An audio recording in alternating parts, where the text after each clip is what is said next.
Good morning, and welcome to the hybrid hearing on criminal justice. Will council members and staff please place all electronics device to vibrate or silent. Testimony can be submitted to testimony@council.nyc.gov. Once again, that's testimony@council.nyc.gov. Chair, we are ready to begin. Good morning, everyone. I am Councilmember Carlina Rivera, Chair of the Committee on Criminal Justice, and I am glad that you can join us for today's oversight hearing on the Rikers Island Interagency Task Force. On May 12th, Mayor Adams formed the Rikers Island Interagency Task Force via Executive Order 16. The goal of the task force is to resolve issues identified by the federal monitor who was appointed pursuant to an ongoing lawsuit regarding excessive use of force, as well as any issues identified by the plaintiffs or the U.S. Attorney's Office. The task force was designed to cut through bureaucratic red tape and is a part of a larger plan to address the foundational issues that stand in the way of compliance with the consent decree as identified by the monitor. The task force is chaired by Chief Counsel Brendan McGuire and Deputy Mayor for Public Safety Philip Banks, and includes representatives from the Department of Correction, the Mayor's Office of Criminal Justice, the Law Department, the Office of Labor Relations, the Office of Management and Budget, the Mayor's Office of Contract Services, the Department of Citywide Administrative Services, and the Department of Design and Construction. Today we are joined by Chief Counsel McGuire and representatives from DOC, MOCJ, and Correctional Health Services, and thank you for being here, Commissioner. The situation on Rikers Island is serious. The monitor wrote in a March 16th letter that there is an imminent risk of harm to incarcerated individuals and staff in the jails. The plaintiffs and U.S. Attorney have also proposed placing Rikers Island into federal receivership. Since our last hearing, 4 people in custody have died, including 3 just last week. We send our deepest condolences to their family and to their friends. In short, the actions this task force takes determines the future of Rikers Island and the safety of people in DOC custody. So today we are hoping to learn more about the actions the task force has taken so far and how those actions are designed to address the issues identified by the monitor.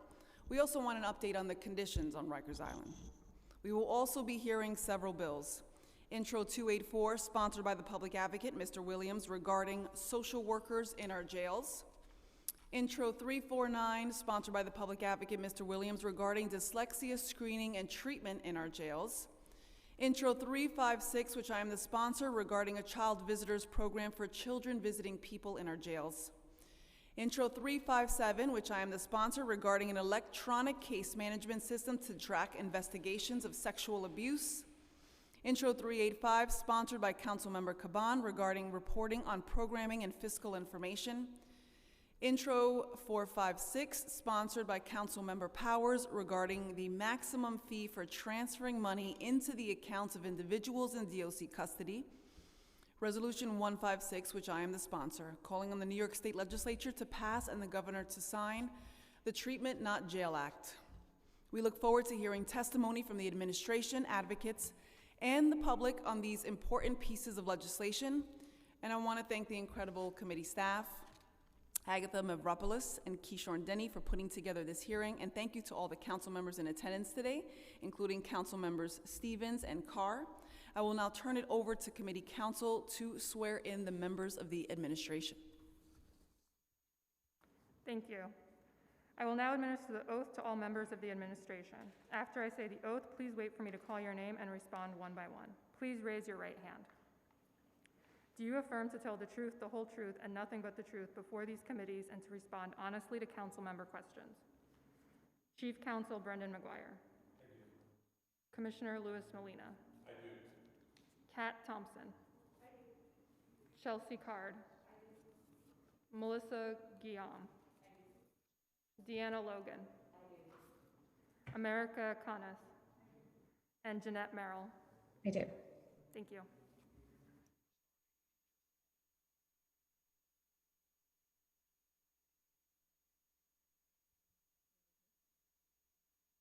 So we will begin with testimony from the administration. Chief Counsel McGuire. Thank you, Chair Rivera, and good morning to members of the committee. I am Brendan McGuire, Chief Counsel to the Mayor and City Hall. I also serve as co-chair, as Chair Rivera noted, with Deputy Mayor Philip Banks of the Rikers Island Interagency Task Force. It is in this capacity that I testify before you all today. On May 12th of this year, the Mayor issued Executive Order 16. Executive Order 16 created the Rikers Island Interagency Task Force, which formalized the whole of government approach this administration is applying to the Nunez litigation and the implementation of the recently filed action plan. This administration has been fully supportive of the Department of Correction and the Law Department since January, and the establishment of the task force reinforces this commitment to identifying multi-agency solutions, surging resources where needed, and minimizing bureaucratic delay. This morning, I will describe the member agencies of the task force, the role that each plays, and how the task force operates.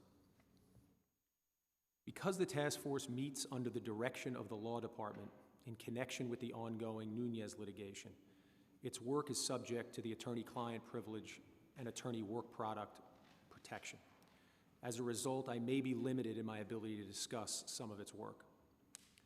First, the membership of the task force. All of the parties to the Nunez litigation, including the plaintiffs, the monitor, and the U.S. Attorney's Office, have for years called for full City Hall support to comply with the consent decree. Based on our review since we began in January, we concluded that that level of commitment had not been made in the past. And we recognized that we needed to establish a mechanism to ensure that every relevant agency treated Rikers Island as a top priority, and to enable the Law Department and the Department of Correction to obtain prompt and thorough responses to Rikers litigation issues. We believe we have achieved that with the task force. The following agencies are currently members of the task force: the Department of Correction, the Law Department, the Mayor's Office of Criminal Justice, Correctional Health Services, the Office of Labor Relations, the Office of Management and Budget, the Mayor's Office of Contract Services, the Department of Citywide Administrative Services, and the Department of Design and Construction. The executive order authorizes the chairs of the task force to add additional agencies as necessary, so this list may change if needed. Now, each of these agencies plays an important role in supporting the department's work at Rikers Island. First, the Law Department leads the city's efforts in this litigation. It sets the priorities for the task force, provides legal guidance to member agencies regarding the implementation of the action plan, and directs the strategy of the Nunez litigation more generally. The Office of Management and Budget addresses budgetary issues impacting Rikers Island and assists in accelerating the delivery of city resources to areas of greatest need when appropriate. The Department of Citywide Administrative Services is critical to addressing personnel issues. For example, DCAS has been instrumental in assisting the department in resolving some of its recruiting challenges. The Office of Labor Relations takes the lead with the unions who represent the men and women who work at Rikers and provides advice and guidance to the Law Department regarding policies that affect the unions. The Correctional Health Services team advises on relevant healthcare-related issues. The Department of Design and Construction has played and continues to play a significant role in repairing the physical deficiencies at Rikers. The Mayor's Office of Criminal Justice supports the task force's efforts to reduce delays for Rikers-related cases, serving as our liaison with the district attorney's offices and the courts. And finally, the Mayor's Office of Contract Services is available to provide advice and guidance on relevant Rikers-related contracts. The task force meets at least once a week as a whole, while smaller meetings among member agencies occur on a daily basis. As co-chairs of the task force, Deputy Mayor Banks and I regularly update the mayor on the work of the task force. And we all understand that time is of the essence. And with the mayor's full support, we are fully committed to this mission. As co-chair of the task force, I take seriously my obligation to work with the Law Department and the Department of Correction to keep all of the member agencies focused on our ultimate objective, the efficient and complete implementation of the action plan. With the efforts of the task force, the Department of Correction, and other stakeholders, including this council, I am confident that we can achieve our goal of building a functional, safe, and humane jail system. Thank you, and I'm available to answer any questions that you may have.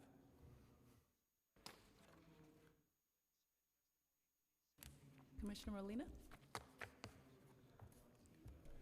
Good morning, Chair Rivera and members of the Committee on Criminal Justice. I'm Luis Molina, Commissioner of the Department of Correction.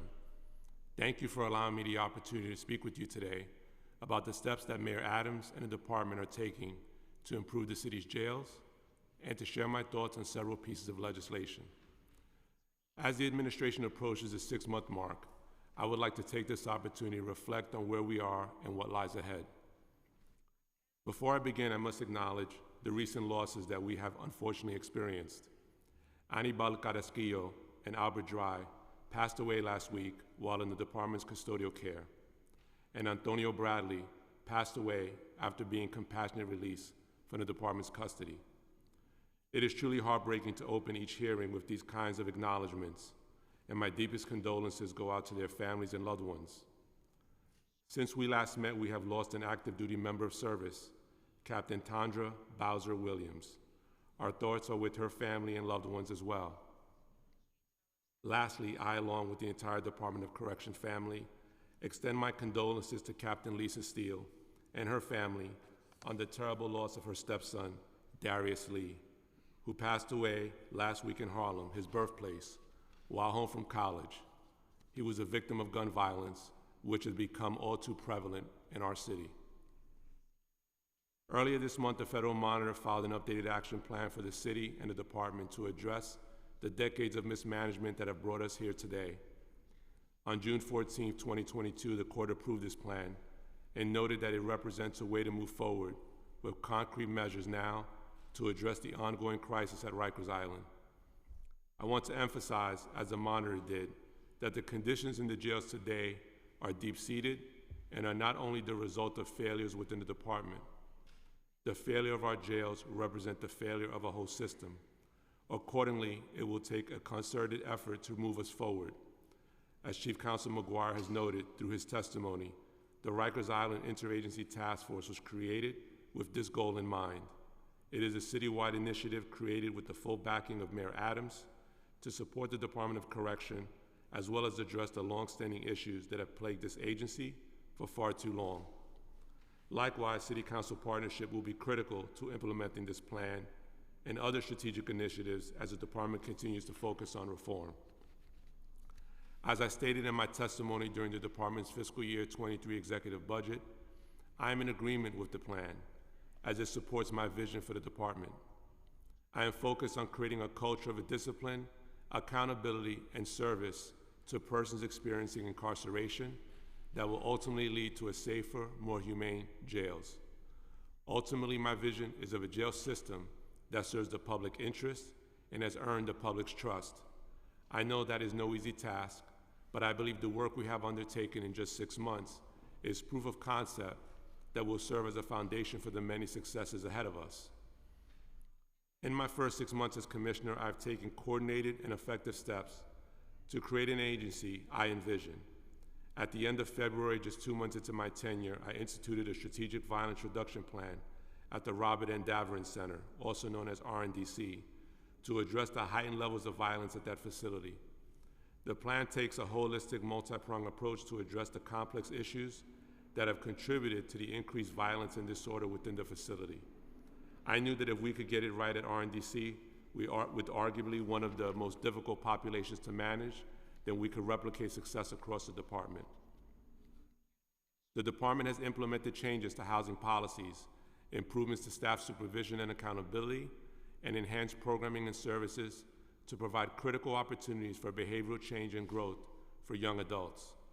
We also ended the misguided practice of concentrating gang affiliations in housing areas at RNDC. which allow people in custody to overpower our staff and lead to an atmosphere of violence and fear. We also strategically increased facility searches and tactical search operations at RNDC and throughout our jail facilities, a practice that was largely abandoned during the pandemic. These searches have resulted in the recovery of over 700 contraband weapons from RNDC alone and over 2,700 across all facilities. The number of slashings and stabbings at RNDC decreased by nearly 80% in May as compared to March of this year, when we instituted this strategic violence reduction plan, and decreased by 63% department-wide when you compare our numbers in May to March of this year. As of June 26, there has been one reported slashing or stabbing at RNDC, which brings us month-to-date decrease as of June 26 to 92% when this same time frame is compared to last year. This is a remarkable achievement, and I want to commend the uniformed members of service and non-uniformed staff who worked tirelessly to get us here. In his May 17 filing, the Federal Monitor noted the effectiveness of this plan at reducing the level of fear among staff and people in custody. Because of its success, we are beginning to implement a similar strategy at other facilities, including GRVC and AMKC, with the anticipation of similar results. In just 6 months, these actions and others have resulted in a decrease in several major violence indicators. Calendar year to date in 2022, assaults on staff have decreased 31%.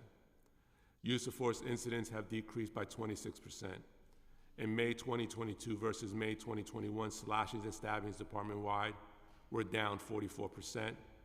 And as of June 26, our month-to-date in June 2020 versus month-to-date in June 2021, we are currently experiencing a 9% decrease of slashings and stabbings department-wide. I recognize the frequency of assaults, use of force incidents, and slashings and stabbings are still too high, but the trends are moving in a downward direction, which I intensely focus on sustaining. Of course, our facilities do not exist in a vacuum. They operate within the broader context and culture of the entire agency.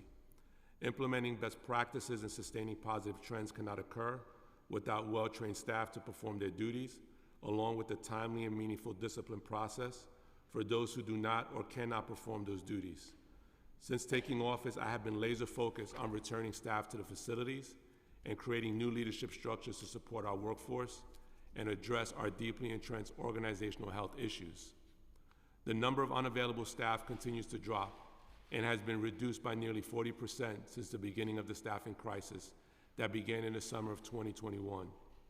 To ensure our staff return to full duty, fit and healthy, we are revamping our health management division, which is responsible for overseeing and supporting uniformed staff who are out sick.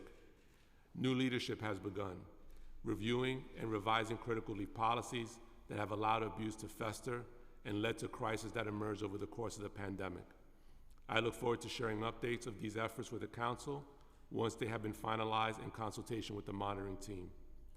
In conjunction with these efforts to engage staff who are out sick and support them in returning to duty, we have been taking a close look at those members who appear unable or unwilling to fulfill their obligation to this agency and this city.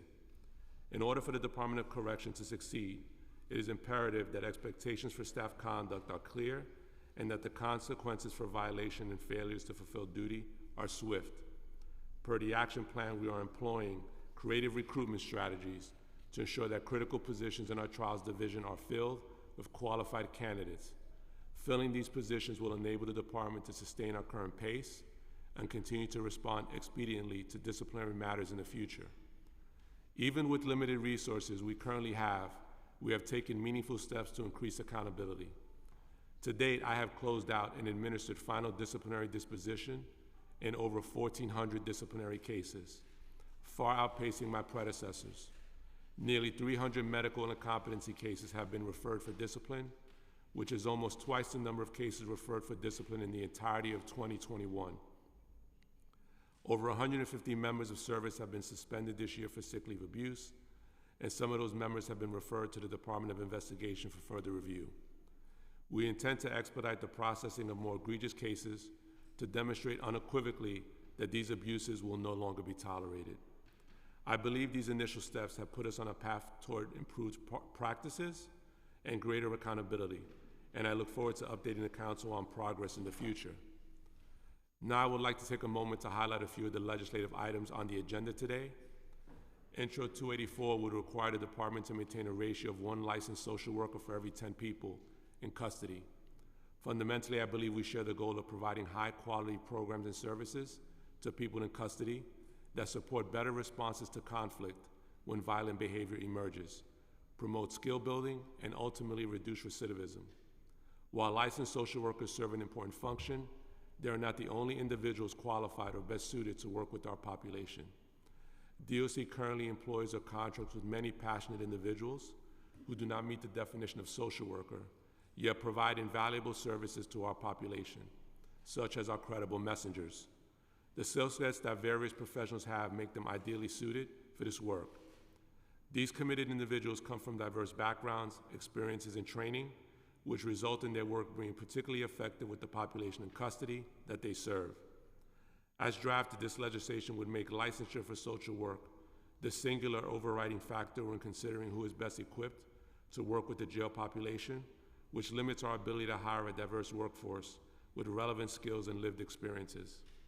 Lastly, I'll note that the population in custody is subject to fluctuations, even day to day, that would make maintaining the required ratio nearly impossible. In regards to Intro 349, which would require dyslexia screening and treatment for individuals in custody, Mayor Adams has been clear about his desire to provide more support for individuals with an identified learning disorder, and funding was provided in the fiscal year 23 budget for dyslexia screening. The department has been exploring how to operationalize both screening and treatment for dyslexia individuals in custody and hopes to have updates in the coming months. Intro 356 would require the department to establish a child visitor program and report on the status of the program annually. The department has been intensely focused on this area over the years and has demonstrated initiative and improvement. Several contracts, grants, and internally driven initiatives aimed at supporting and improving the parent-child visit experience have been developed and implemented even during the COVID-19 pandemic. Intro 357 would require the department to track all cases of sexual abuse and harassment in an electronic case management system. We are currently in the process of procuring an electronic case management system that will track these cases. In closing, I'm confident that my vision for this agency is achievable. I knew full well the challenges that lay ahead when I accepted this position, and I have approached each new challenge with renewed commitment. The majority of the uniformed staff have stayed in this fight and came to work during the height of the pandemic to serve people in custody and continue to do so today.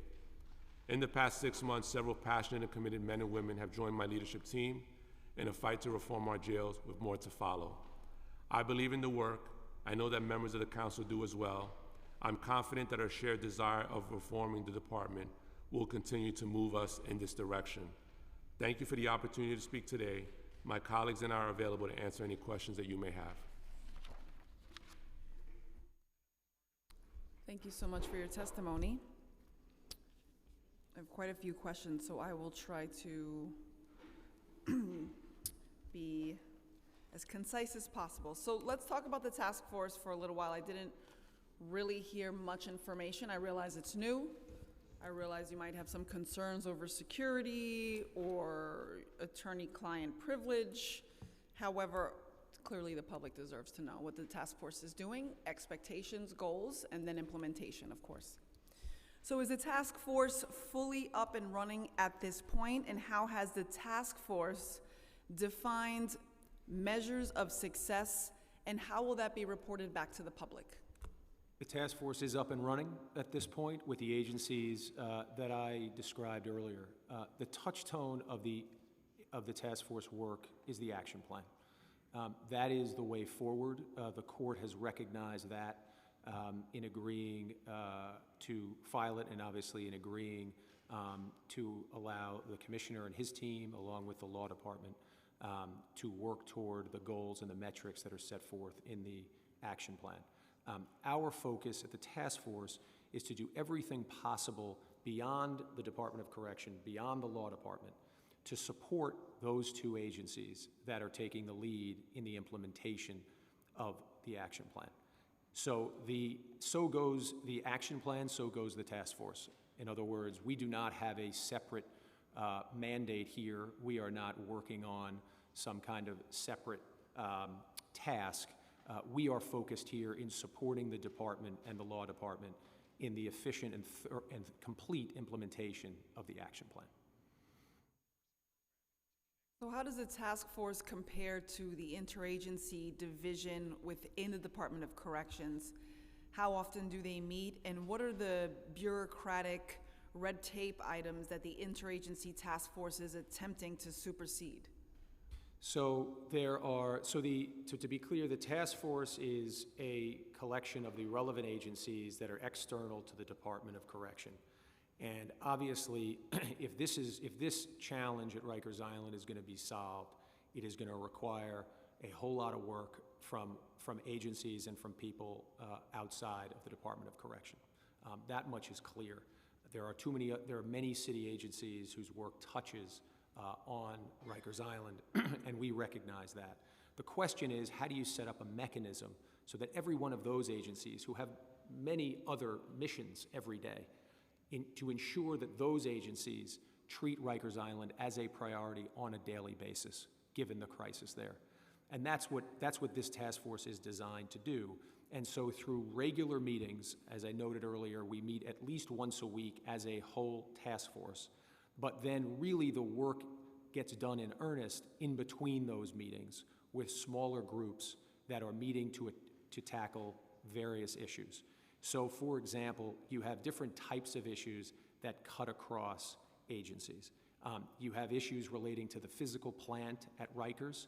That may involve the Office of Design and Construction, as well as OMB, as well as some other agencies, where, as you all are familiar, there can sometimes be conflicting priorities and practices within individual agencies that have not previously had to work together on one particular priority. And so through these different examples, prioritizing these different issues as laid out in the action plan, the goal of the task force is to enable the Department of Correction to focus on its work at Rikers, while we at the task force can work through all of the issues needed to support them to really get these tasks done. Well, I ask because, can you explain why the Board of Correction and Correctional Health Services were not included in the task force, and are they being consulted in any formal way? So Correctional Health Services is on the task force. They're one of the members of the task force. They have been added. They were not in the original executive order. The executive order, though, provides for us to add agencies, and they have been added. And they're obviously a critical a partner in all of this, given their role. The Board of Correction, as we see it again, has its own mandated oversight role. And so they, of course, will be consulted in the normal course as they are on these issues. But as far as the task force encompassing city agencies that contribute to the administration at Rikers, that's what the focus of this group is. So I appreciate that CHS has been added. Clearly that's new info, and I know some of the underlying issues with the crises there are missed medical appointments, et cetera. So what consideration has been given to setting up emergency triage floating medical teams which can go to people in custody who have been missing some of those appointments? So I will defer on some of these more operational matters to the commissioner, but I will say that to the extent that the task force, as I mentioned earlier, can be deployed in an effort to cut down on particularly interagency delays on this issue and related health issues, that's of course a priority of ours. The health of those in the custodial care of the department is at the top of the list for the task force because it's essential, again, to the action plan. Understood. And I know the BOC you mentioned has their oversight role, and I know there are discrepancies between their reports of unstaffed posts, including their death report issued in May. But I want to ask about the law department. What role does the law department have in this task force? What issues are they tasked with addressing? Also, a little bit more about the Office of Labor Relations. You kind of went through them very, very briefly. You just touched on kind of their general role. But if you can go into some detail as to the agencies. So it's Law Department, Office of Labor Relations, the Office of Management and Budget, the Mayor's Office of Contract Services, DCAS, and DDC. Sure. So the law department is leading the city's effort in this with respect to the Nunez consent decree. At bottom, this is a legal case. It is before Judge Swain in the Southern District of New York, and so the law department plays a leading role in helping the city navigate the case. That's why, as I mentioned earlier, the legal privileges apply because we are doing this at the behest of the law department. They set the agenda in conjunction with the Department of Correction. They set the agenda for the task force. They are in constant communication with the monitor. They also have communications with the parties. And they played a leading role, along with the commissioner and his team, in developing the action plan. So that's the role they play. And it's obviously a critical role on the front line here.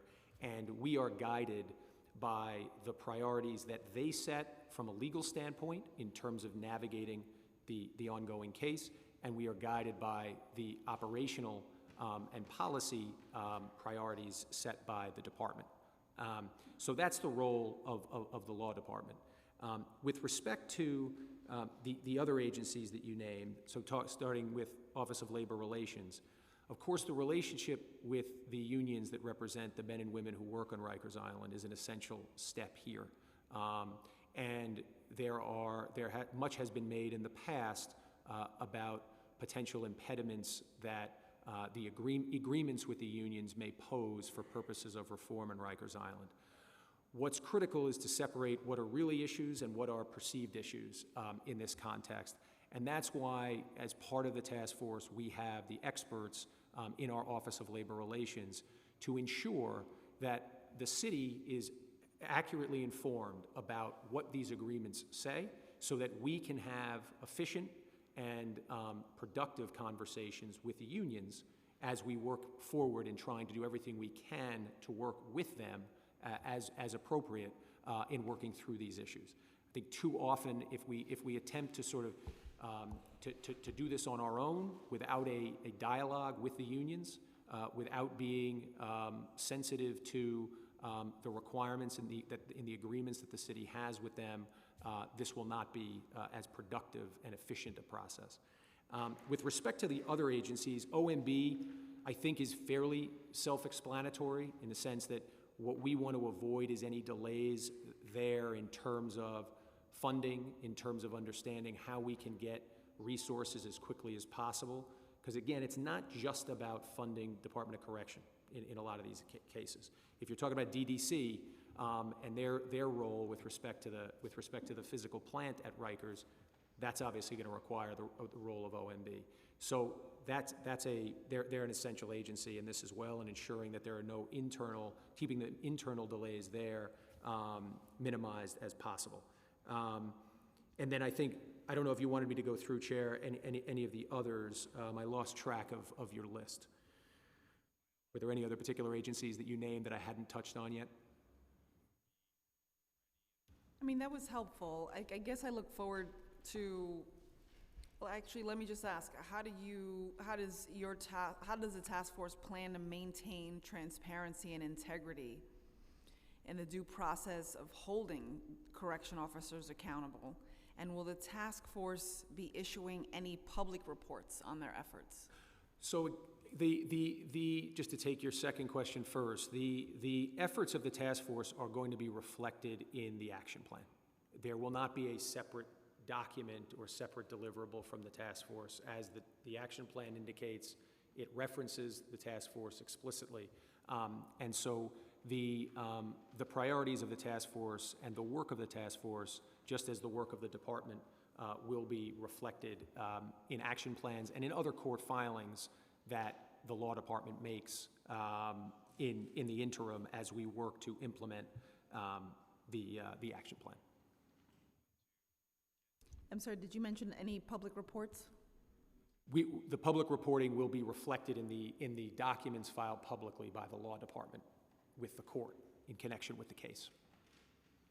So someone would have to search for those legal documents, right? Correct? You're not going to compile them into something that will be easily accessible on maybe a city website? They would be, we could look into that. We have, I think up to date, I think those filings have been made public on the court website, and I think are fairly easily accessible. But we can explore that.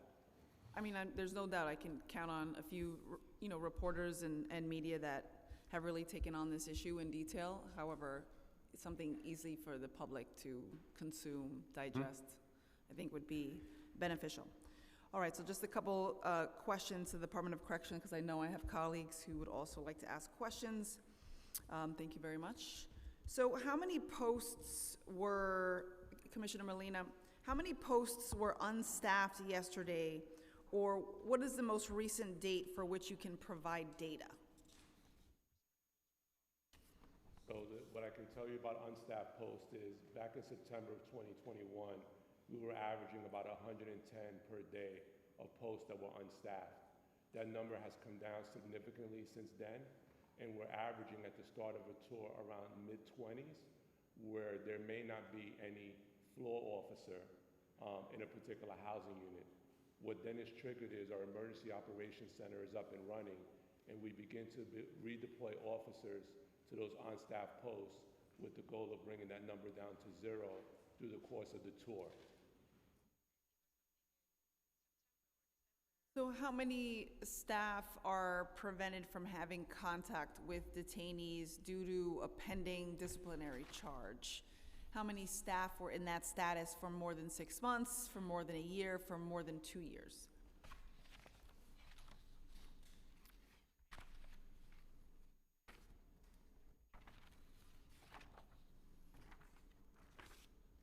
So as you heard in my testimony, I'm intensely focused on discipline and accountability, and I can confidently say that this administration has outperformed prior administrations in every way, even with the diminished resources we currently have. To date, 162 officers have been suspended for abuse of sick leave policy since I took office. That's more officers suspended than in all of 2021. As you heard in my testimony, nearly 300 medical incompetency cases have been referred to for discipline, which is almost twice the number of cases referred to in 2021. And I have signed off on over 1,400 disciplinary cases since January, far outpacing my predecessor, and approximately over 250 of those cases resulted in separation from the department. Specifically to your question as of who cannot have contact with detainees, we currently have 118 members of the service that are unavailable to have contact with individuals in custody as a result of pending disciplinary action. So you asked how many members have been more than 6 months in this status. That number is 35. And I believe you asked how many have been more in this status in a year. That number is 30. And more than 2 years, that number is 13. Okay, thank you.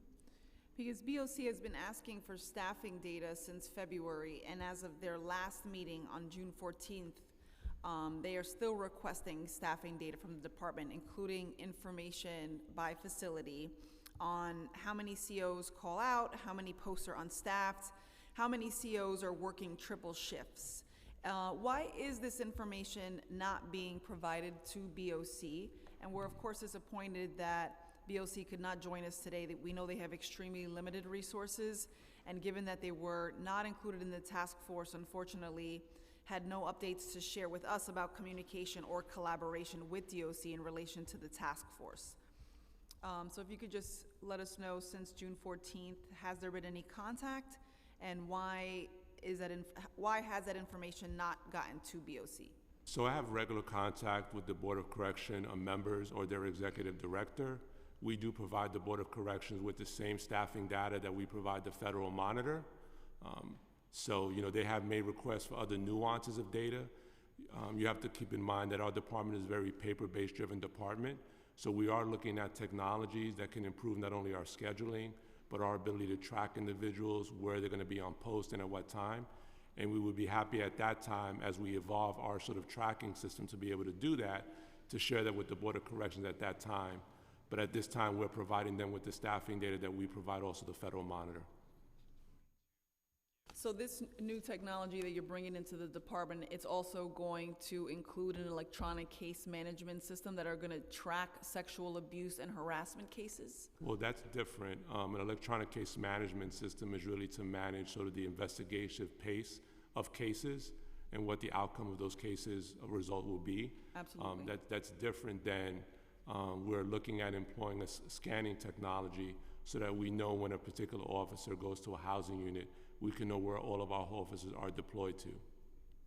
I asked because it didn't say whether you supported Intro 357, but it said you were currently in the process. So I wasn't sure if there's some sort of tech overhaul that's happening within the department that includes the former and the latter pieces that you mentioned on how to track something electronically. Yeah, so I think when we're looking at our applications that we currently have within our portfolio and how we want to align with best practices, the enterprise case management system or electronic case management systems is one of those things. I think that scanning technology to determine who is at a particular housing unit is a different application and system than an electronic case management system. I'm sure that the two will complement each other if we have an allegation to investigate regarding somebody being off post, but they're two different systems. Is the task force working to help the department implement scanning technology?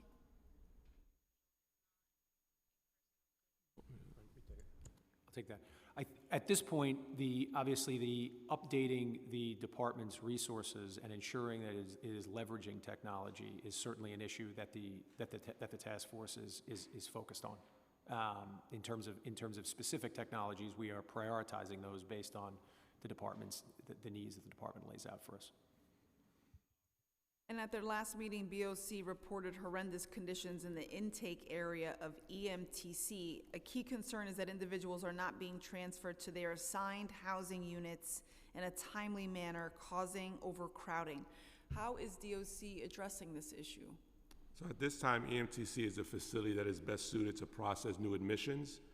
The Center for Disease Control continues to recommend then that correctional facilities maintain isolation and quarantine procedures and remain nimble in the case a new variant emerges and more precautions are needed to be enacted. We recognize that we're still not where we want to be with staffing levels, and we will continue to address staffing issues in real time through our Emergency Operations Center. On June 17th, OBCC was closed to allow us to redeploy staff where needed, consolidate and streamline operations, increase safety, and better serve the people in custody and staff. Many of these staff have gone to EMTC to support and stabilize the operations there. The influx of staff to EMTC will ensure continuous operation of the body scanner in the EMTC intake. We are required to staff to be body scan trained in order to be able to use the body scanner. In addition, we are reducing temporary duty assignments and reevaluating staff who are working on posts that do not interact with people in custody. Per the Nunez Action Plan, we are also revising our leave policies to reduce opportunities for abuse and increase accountability when abuse is encountered. None of these are quick fixes, but we are making improvements. The number of staff out sick has been reduced nearly 40% since the height of the staffing crisis in August of 2021 and continues to steadily decline.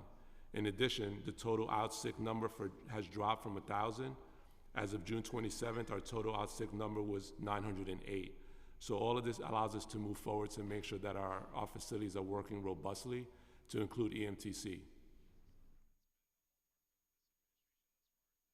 Well, I'm sure we are looking forward to an update on the conditions there. I want to just ask before I go to my colleagues about RMAS and solitary confinement. It's set to go into effect in 3 days. Is the department going to meet its deadlines? And will the emergency executive orders regarding RMAS end on July 1st? If you have issues implementing any portion of it, will you be requesting a variance from BOC? And is the department ready to implement the due process and representation aspects of RMAS? So our goal is to begin RMAS on July 1st, has been my commitment to the Board of Corrections, and we're working towards that goal, and we're in communication with the Defender Services.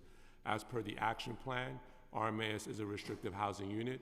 We have already communicated to the Federal Monitor of our intention to use RMAS as our restrictive housing unit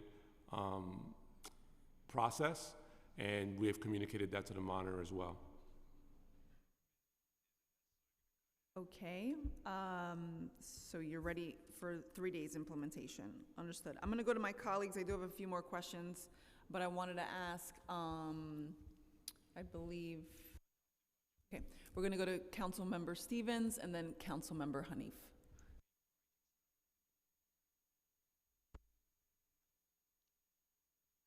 Councilmember Stevens? Thank you, Chair. Appreciate you making space for us so early. Good morning. Are you considering strategies to expedite the closure of Rikers and development of the borough-based jails? If so, how? I'm sorry, the expediting of the borough-based jail plan? Yeah. So the borough-based jail plan, as this council knows, is sort of settled law, and the borough-based jail plan is on schedule to be on target to open in 2027. So those efforts are underway now. The points of agreement on closing Rikers included a commitment to continue convening a culture of change working groups to guide the development of new programs and staffing plans for the borough-based jails. The DOC plans, though a task force or another process, to engage with external stakeholders who have families at Rikers or people who are formerly incarcerated. Do you have any structures in place for ongoing engagement, or do you plan to put one in place? So since I've been here, I've met with probably nearly over 100 different advocates, individuals that have been impacted by incarceration, the formerly incarcerated. So I've had open communication with many, many people on a number of issues. As the Monitor has stated, and according to this action plan, the action plan is to right-size the department to deal with the Department of Crisis. We are thinking about, and it is part of our sort of thought process of how we can better engage community stakeholders on the macro vision for our jail system, and that work is ongoing. Okay, and so you're in the process of creating like some type of engagement, a more formal structure? We're looking to develop something like that, but something that can speak to the entirety of the department and not just sort of specific nuances of it. Okay, thank you.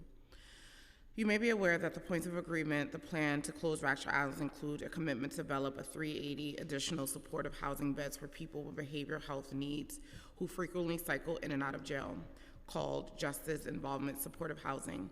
The opening of those units have been delayed indefinitely due to insufficient funding allocated. Are any efforts underway to ensure that the RFP is reissued with proper funding? So while I'm a supporter of supportive housing, I think it's a good tool for ATI as well as prevention. That I directly do not fund supportive housing, so I'd have to defer that question to someone at City Hall. Okay. Do you believe the operations of jails would be improved if those resources were placed to keep people with behavioral health needs out of jail? In the context of supportive housing? Yes. So I think supportive housing has proven that it can be successful in not only as a prevention, but as an alternative to incarceration. For those that are re-entering into their communities, some individuals we recognize need support in those endeavors, and we make every effort to connect individuals that are being released from our custody, whether it be sentenced individuals or detainees, that they're connected to one of our strategic partners that work with us on Rikers Island, partners like Exodus, FedCap, the Fortune Society. So I think people that are vulnerable and have challenges, they need navigators in society, so I would support that. Is this the type of issue you think the task force could help address? If not, who do you think should address this? If not the task force, if this is something that they could take on? I'd have to give that some more thought. I mean, the task force was created to really deal with the operationalizing of making sure that we meet our challenge with the action plan and to make sure that we're successful with the action plan. I, of course, do engage with other commissioners on a whole host of other issues that are interconnected with those that are experiencing justice involvement. So don't know right now if that's a proper issue for the interagency task force to tackle, but it may come up in our discussions. Thank you. Councilmember Hanif, and then Thank you. Councilmember Narcisse. Thank you. Good morning. So what timeline does the task force anticipate for ending the emergency executive orders that have suspended minimum standards since last fall? So right now, we are focused on the implementation of the action plan, and I think the best way to answer that is to say that we are going to be guided by the action plan and the degree to which we can make progress on the objectives of the action plan. That will inform our approach to the emergency executive orders as well as other areas that are related to Rikers. So that's really what drives us, is going to be the objectives and the metrics within the action plan. Can you provide any date, even Well- for just the creation of the action plan? Well, so the action plan has been filed with the court. We are next due before the court in November. And so we are really focused now on these months between now and November to demonstrate to the court, to the monitor, to the parties, that not only that this is the way forward, which the judge has acknowledged, but that we're capable of implementing this plan.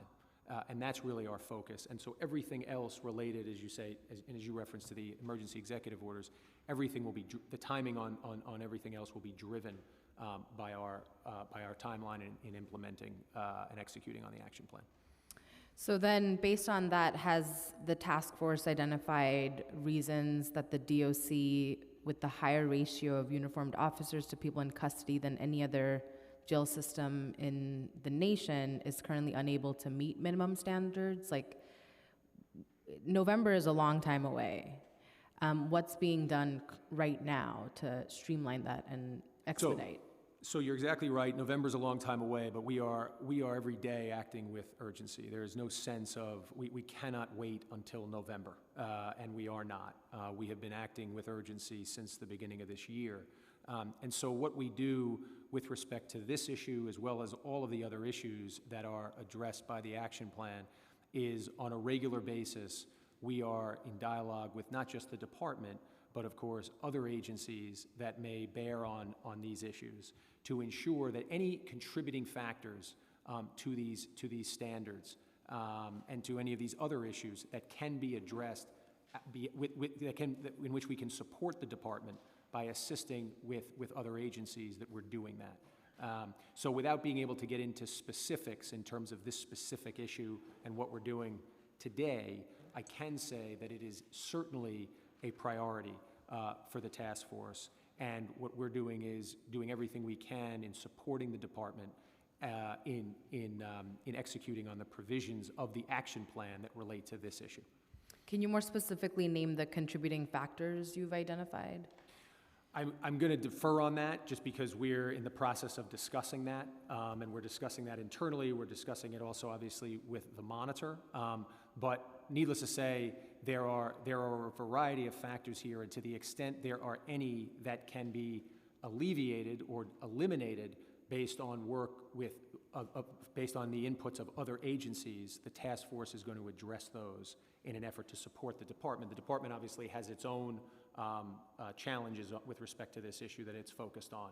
Anything that's beyond that we, taking our lead from the department, the task force will focus on that, but it is certainly a priority. Yeah, that's disappointing to hear, given that 3 people died on the island last week. And I recognize that the task force is underway, and there's this November deadline you're trying to meet. But withstanding that, do you believe that the DOC could immediately comply with minimum standards if there were a lower jail population?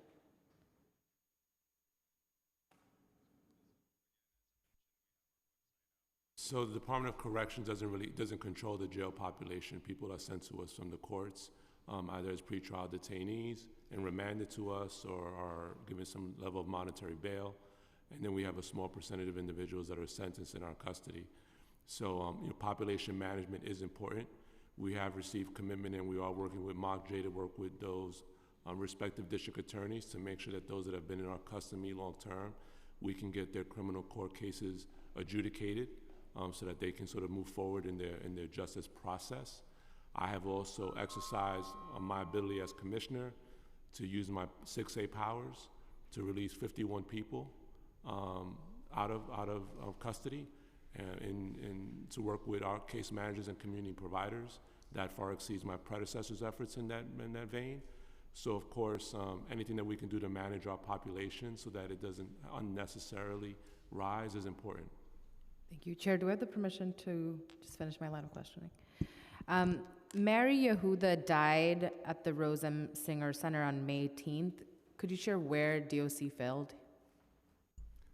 So currently, that is under investigation, so I cannot speak into specifics regarding that individual case. What I can tell you is we do our own internal sort of review. The Attorney General also is reviewing matters regarding Mrs. Yehuda's passing. And if there are deficiencies that are recognized in our operations, then we take swift disciplinary action in those cases. Specific to Mary, what will the DOC do to further prevent deaths like Mary's? Well, Department of Corrections, I mean, we have to mitigate amongst a number of vulnerabilities when managing a vulnerable population. We have those that are placed in our care that come with significant pre-existing health conditions, those that are battling against substance abuse addiction. Could you just speak to what you'll be doing? What are we doing? Yeah. Yeah, so we operate our facilities and make sure that individuals are engaged with people in custody. We work with our correctional health partners to make sure that those people can have access to services that they need to deal with issues related to physical health and mental health, and those are the types of things that we're doing. And so will the public or this council have more information about how DOC failed and how she had received the drugs that killed her, or any other vital information that would give us more insight as to what happened? So I don't control the release of reports by the State Attorney General's office. The Board of Corrections has in the past an obligation to investigate some of these, and they've made their public reporting available to those in the council. I don't have any objection to that. Okay. And then finally, how are you planning to address the mental health needs for women who are incarcerated?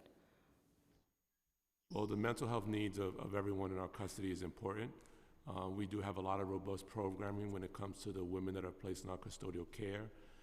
We have a strategic partnership with our correctional health services, in addition to other programmatic providers that provide some level of engagement with those that are experiencing the effects of mental health illness within not only our women's population, but also our males population. And that work continues to be ongoing, and anywhere we can learn to be able to deliver services better, we're open to being a learning organization to do that. Thank you. Thank you, Councilmember. Councilmember Narcisse? Thank you. Good morning, Madam Chair. Thank you. I know, Commissioner, we met, and for me, it was very hard.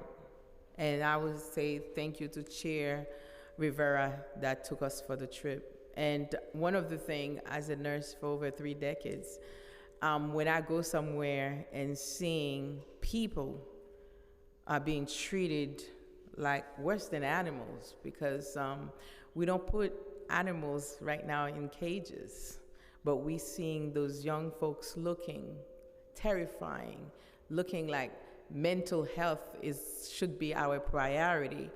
But I'm not going to put all the blame on you today, because I know you came to the height of the pandemics. It's difficult, but unfortunately, you are the one in the position, and we need solution to the problems. This is a problem that's been chronic, and one of the things I always have problem, we live in the most advanced country, and yet we cannot follow the other country that we claim that not doing as well as we are doing.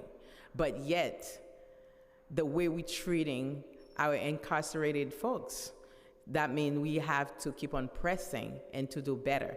And one of the things that I believe that you want to do better. And I'm looking forward to see how we can do better with the population in Rockies. And right now, I want to know, what are you doing? Because last time we spoke about mental health. What are you doing to make sure that everyone that step in your jail, to make sure that they have the full assessment and they have the follow-up, they get the medication required for them to be not only functional in jails, but as well as outside. And the follow-up, I'm sure my colleagues already question about how we're gonna make sure that we follow, but right now, I wanna know what you're doing to make sure their mental health are being addressed in the jail. Thank you for your question.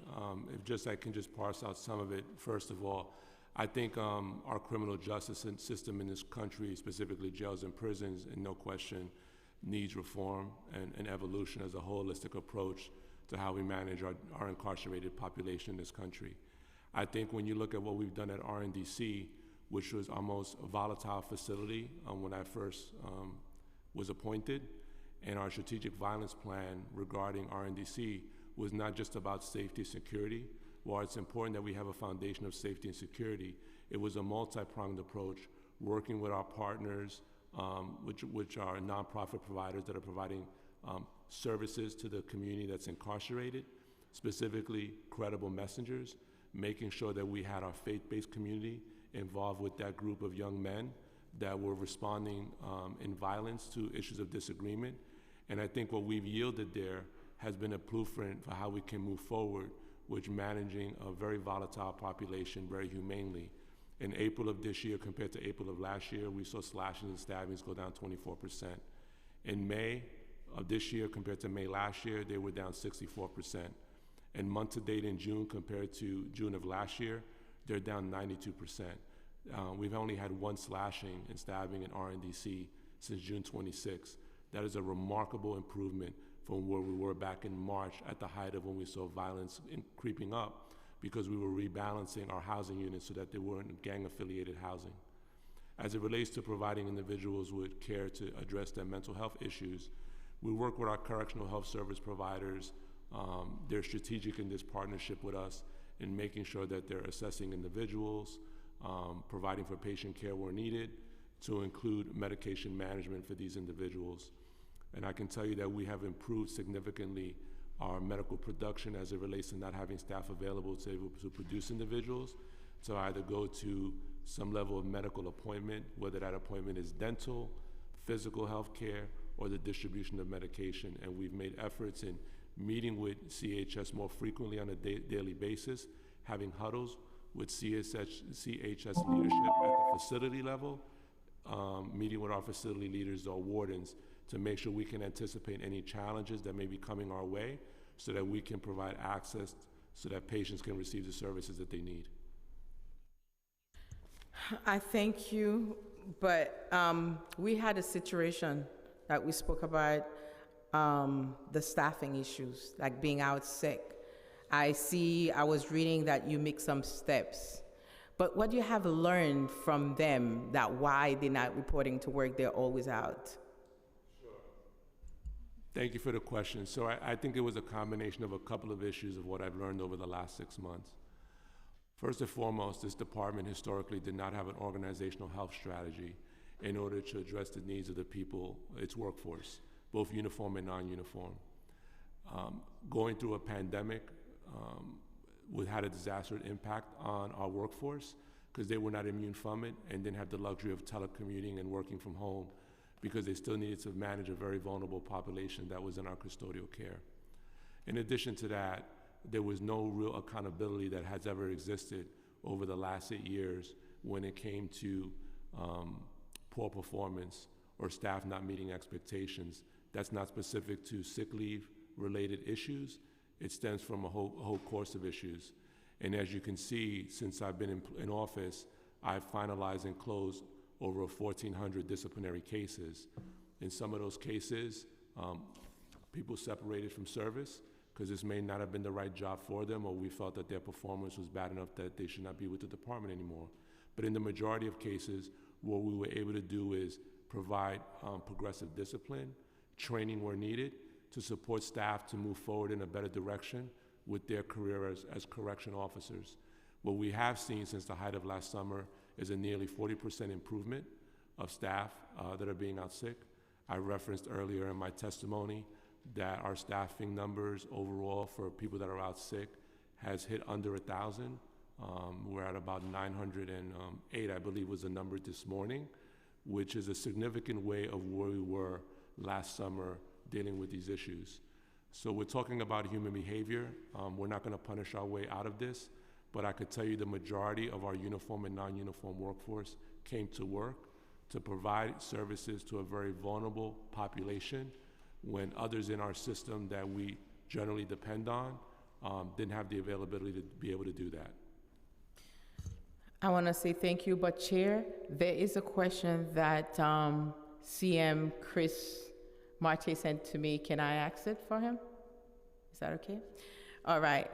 Since Rikers is failing and we have an opportunity to move the women out of there, why haven't we yet do that?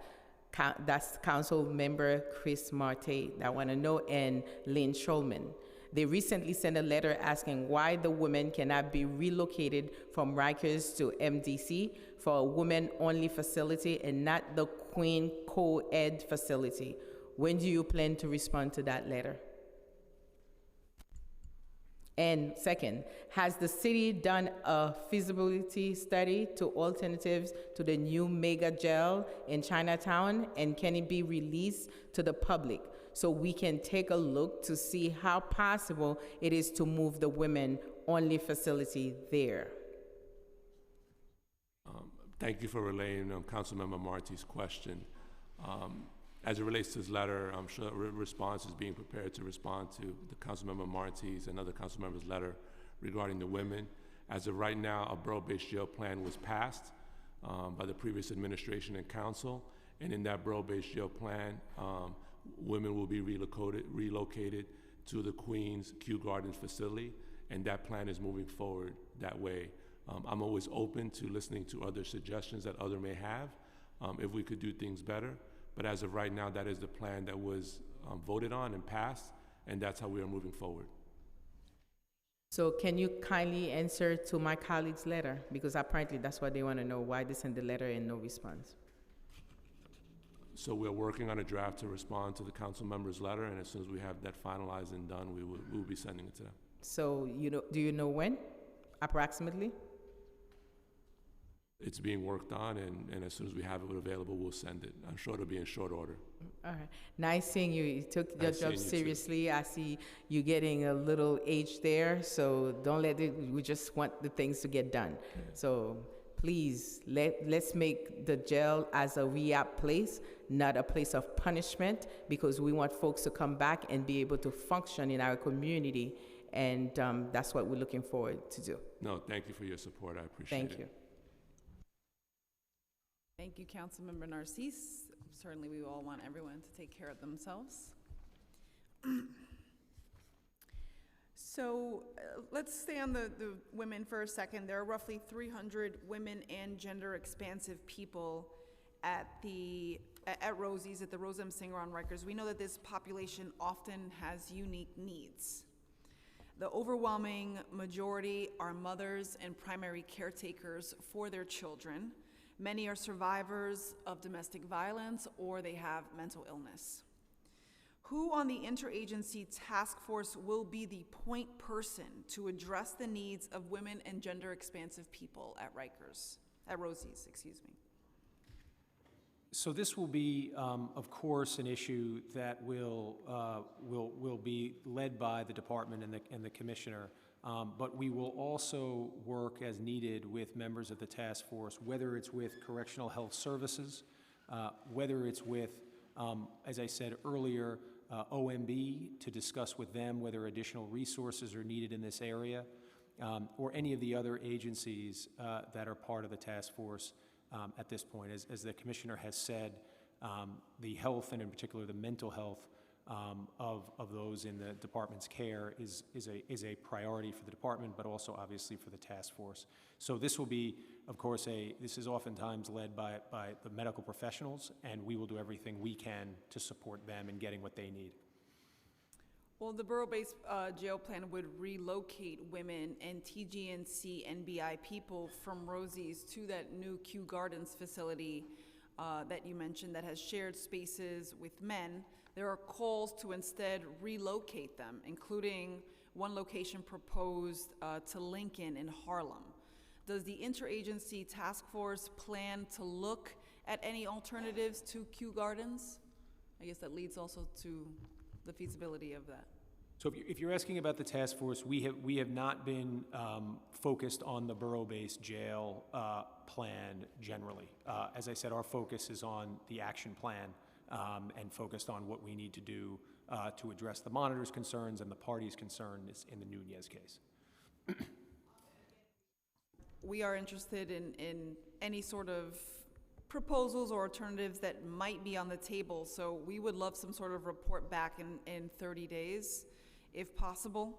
And what is being done in the new facility to make sure that these women, the vast majority of whom are survivors of domestic violence, don't come into contact with their abuser? So currently our women's facility only houses our women and other, those that are gender expansive, as you mentioned. We have separation orders are in place in case we have a situation where two individuals cannot be in contact with each other. So we do things like that to keep people separated. Of course, we are regularly engaging with not only our female population, but also our male population, whether it's with our uniform staff, program providers, credible messengers, and if there are concerns that any detainee or sentenced person has regarding a situation, then those situations are addressed. And also, from what I understand, the majority of the population there is from Brooklyn and Manhattan, not Queens. Can you commit to exploring the possibility of using another location like Lincoln? Will you tour Lincoln? You've admitted that Queens is, well, we know that Queens is not where most of the women live, and Kew Gardens is not centrally located. And the point of the borough-based plan is to have the women in the communities. It seems maybe you could at least tour the facility and explore its feasibility. Are you open to that in terms of alternatives? So I'm always open to exploring ways that we can improve our system. You know, we do have a borough-based jail plan that we're following, and there are specific timelines to that borough-based jails plan. So changing that plan now would have to take into consideration a lot of other different city agencies will be involved in that process, but I'm always open to exploring possibilities of how we can improve our jail system. All right, well, on the topic, I guess this question is for Mok J. When will the Beyond Rikers commitment tracker be updated? Is Mok J here? Oh, right, sorry.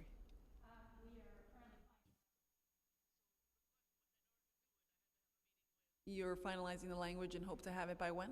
Very soon. Very soon? How soon? Great.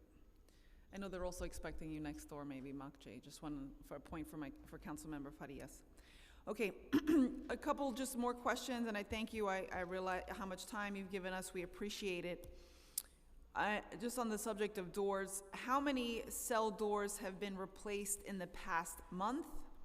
And the June 10th plan requires that 950 new doors, requires 950 new doors by July 31st, 2024, a full 2 years from now. Why does it take so long to replace doors? So the challenge is not only the volume of work that has been neglected over the last 10 years on Rikers Island, but also dealing with supply chain issues and things like that in order to put cell doors up. But I can tell you where we are now, because the cell door project actually started in phase 1 in April of 2019. And by October 2021, the department had installed 300 new doors, specifically in RDC, where our young adult population for males is housed. Phase 2 started in October of 2021, and we're expecting to conclude by next month, July. An additional 250 new cell doors will be installed at RDC. So we'll have a total of 550 new cell doors at RNDC, where currently 70% of our young adult population is housed in cell areas. And as you referenced, per the action plan, we will be installing an additional 950 new cell doors, which would include additional doors at RNDC as well as AMKC in phases, and all that's to be completed by July 31st of 2024. Supply chain, in addition to other factors, okay. In terms of the future of the infrastructure on Rikers and the plan for a renewable Rikers and the transfer to DCAS. So according to a recent report in the city, the DOC will not be handing over the recently shuttered OBCC to the Department of Citywide Administrative Services, DCAS, despite the mandate to do so under Local Law 16 for the year 2021. Why will you not be transferring OBCC to DCAS? Thank you for the question. So Local Law 16 of 2021 requires the mayor to evaluate whether there is any land on Rikers Island not in active use as defined by the law, and to transfer any land that is determined to not be in active use to DCAS. The law does not require the transfer of land if all land is deemed to be in active use. At the time the evaluation was performed, it was determined that all land is in active use and therefore no land will be transferred. It is also important to keep in mind that the Center for Disease Control continues to recommend that correctional facilities maintain isolation and quarantine procedures and remain nimble in the case that new variants emerge and more precautions need to be enacted. Vaccination rates for the population in custody remain below the city rate, and it is critically important that we maintain the flexibility to reopen OBCC if needed. We will again evaluate in December per the law and determine if land is no longer in active use and can therefore be transferred. Okay, I appreciate the answer. Clearly, this is an important part of the overall plan, and I do look forward to working with you on this issue. Because MOCJ is here, I just wanted to ask a couple questions of the agency. I'm not sure if you wanted to come to a microphone. Did we swear her in? Yeah, we did. Yeah?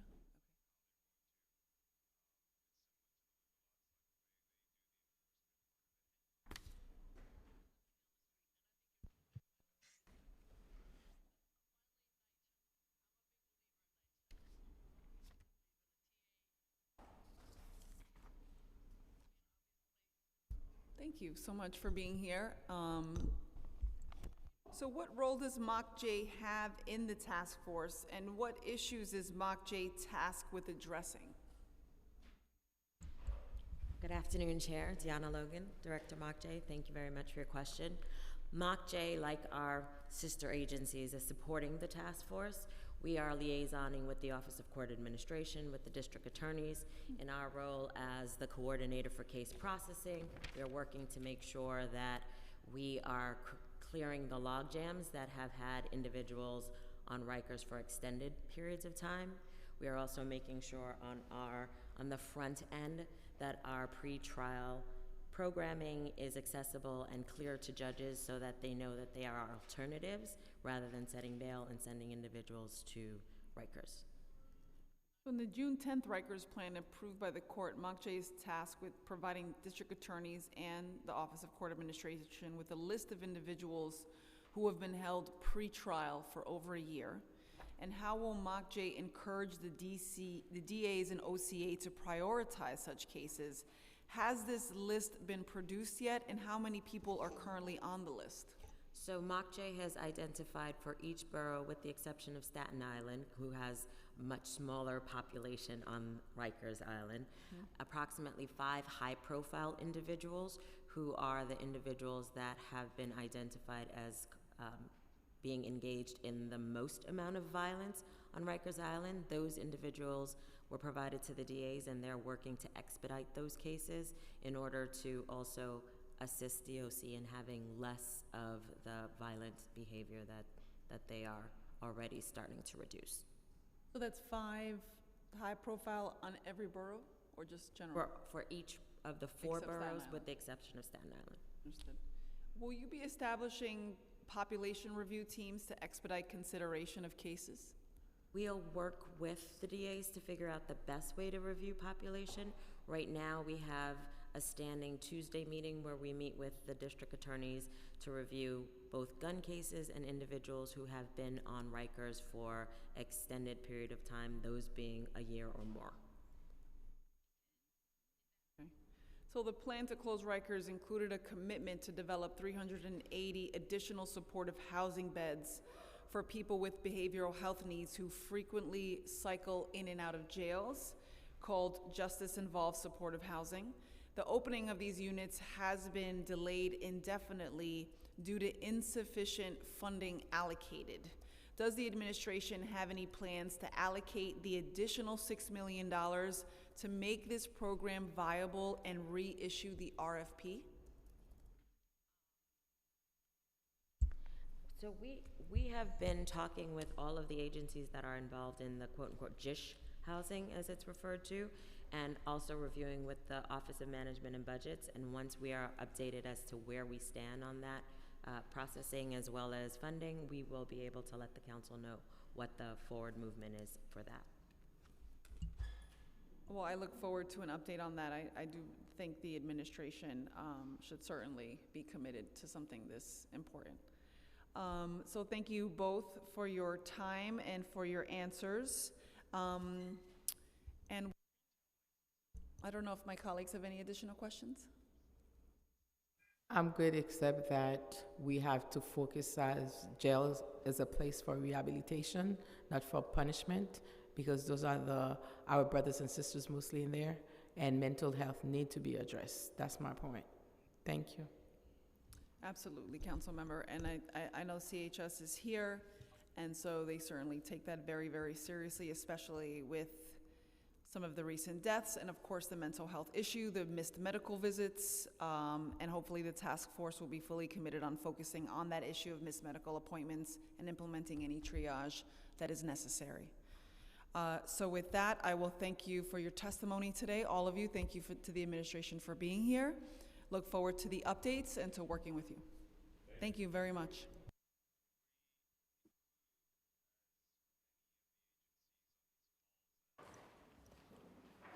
We will now turn to testimony from members of the public. Please listen for your name, as I will be calling individuals one by one and will also announce the person who is next. Once your name is called, if you are testifying via Zoom, please accept the prompt to unmute yourself and begin. Your testimony will be limited to 2 minutes. I would like to now welcome Zachary Katz-Nelson to testify, followed by Mary Lynn Werlwas, followed by Sergio De La Pava.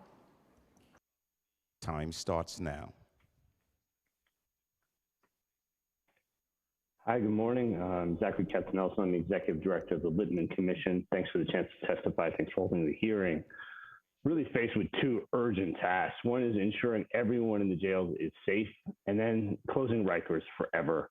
You know, together we can take steps on both those fronts. And I just want to touch on a few of those, because if we can make the jails safer now, it'll lead for a much better chance of success when we move into the borough jails in the future. And we really need transformational change, both in terms of bricks and mortar and operations. Just looking at the mayor last week when he was at Rikers, you saw that display of plexiglass and steel weapons crafted from the jails themselves. The buildings are the #1 source of danger on the island right now. And Rikers can't handle the number of people locked up today, can't do it safely.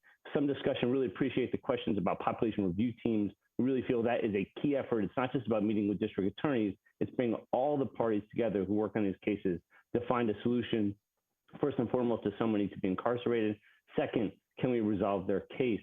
There's another piece of this, which is speeding up court cases. There was a borough in Brooklyn, a pilot project that sped up cases where people were incarcerated, had 70% more cases resolved within 180 days for people at Rikers. We can put that back in place in Brooklyn and do it citywide. And finally, the ATI programs we have for women and transgender folks, gender expansive folks particularly, they're really fantastic in the city. We put out a report today about how to focus on that population specifically, 300 folks there today. We can get that number safely down to 100 or less by using proven strategies that we can work on together safe strategies so that women, as you know, as you said today, they're a unique population, uniquely vulnerable, unique pathways to Rikers and incarceration. We need programs that meet them where they are, serve them, and we can safely bring that number down, get women off Rikers far sooner than 2027. We really look forward to working together to seize this opportunity to build on the solutions in our report, which Littman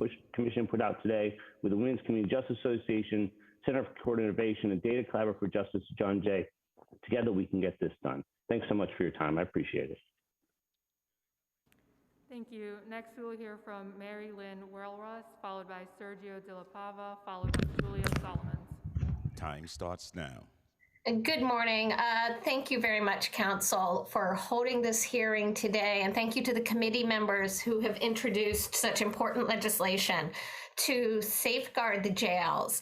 I'm Mary Lynn Whirlruss of the Prisoners' Rights Project of the Legal Aid Society. We're counsel in the Nunez matter and are happy to answer any committee members' questions about that matter and the so-called action plan that has been much discussed this morning.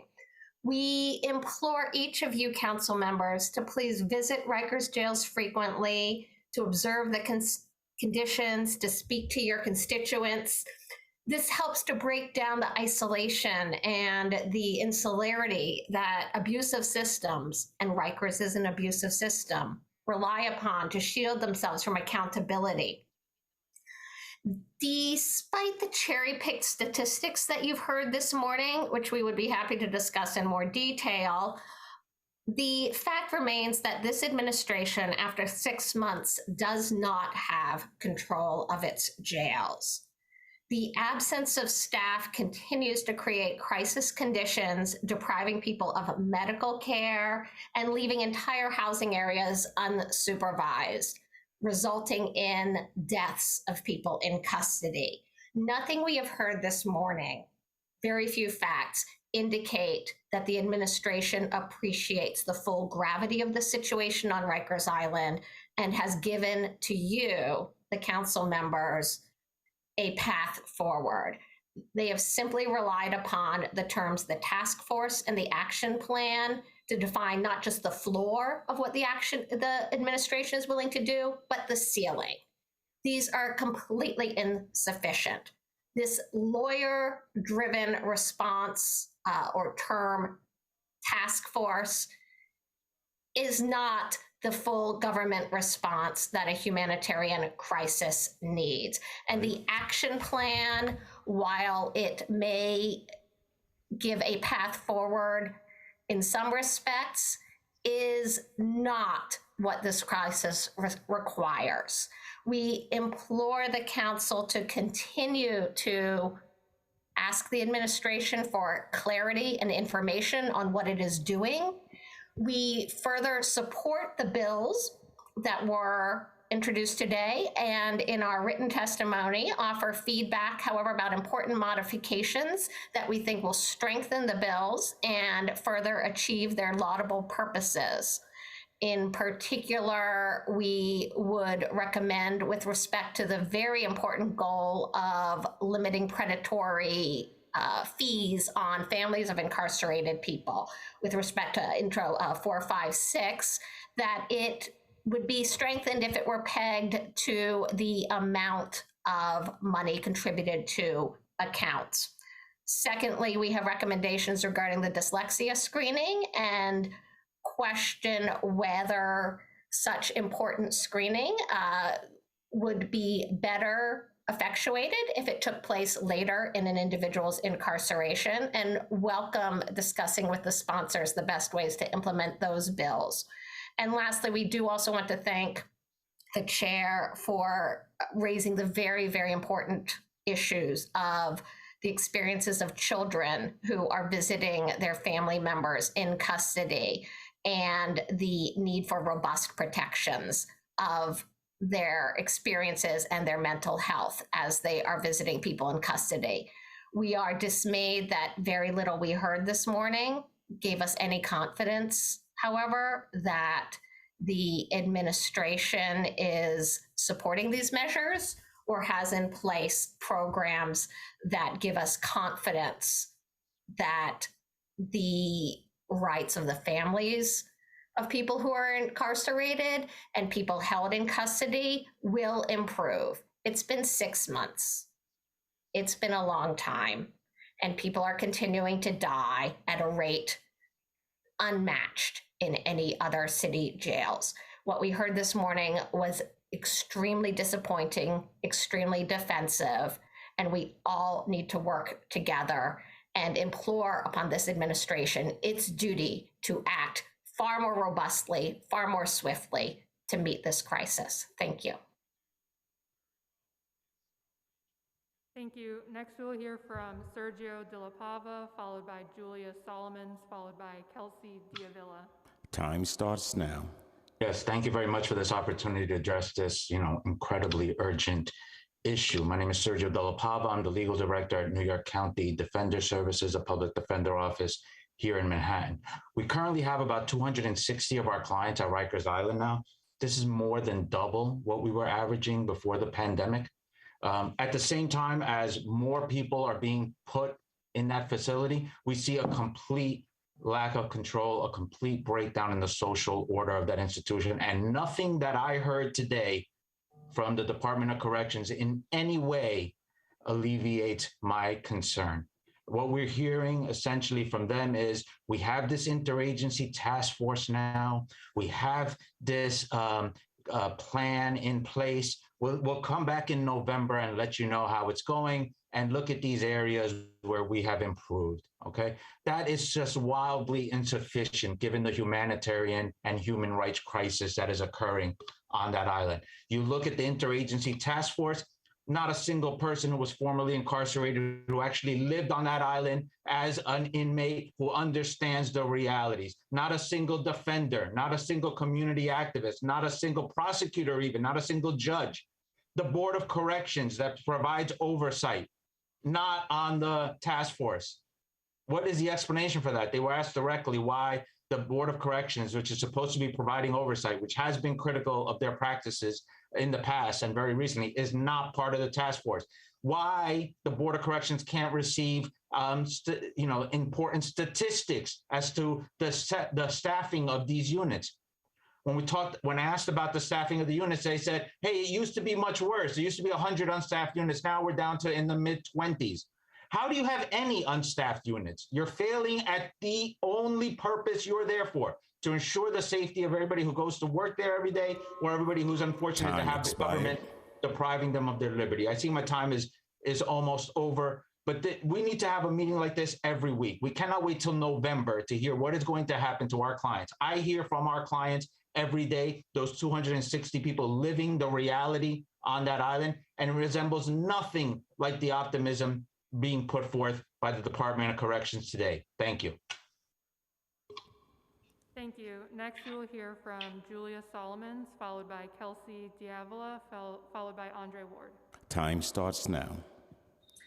Thank you so much, Chair Rivera and committee members. My name is Julia Solomons. I'm a senior policy social worker at the Bronx Defenders.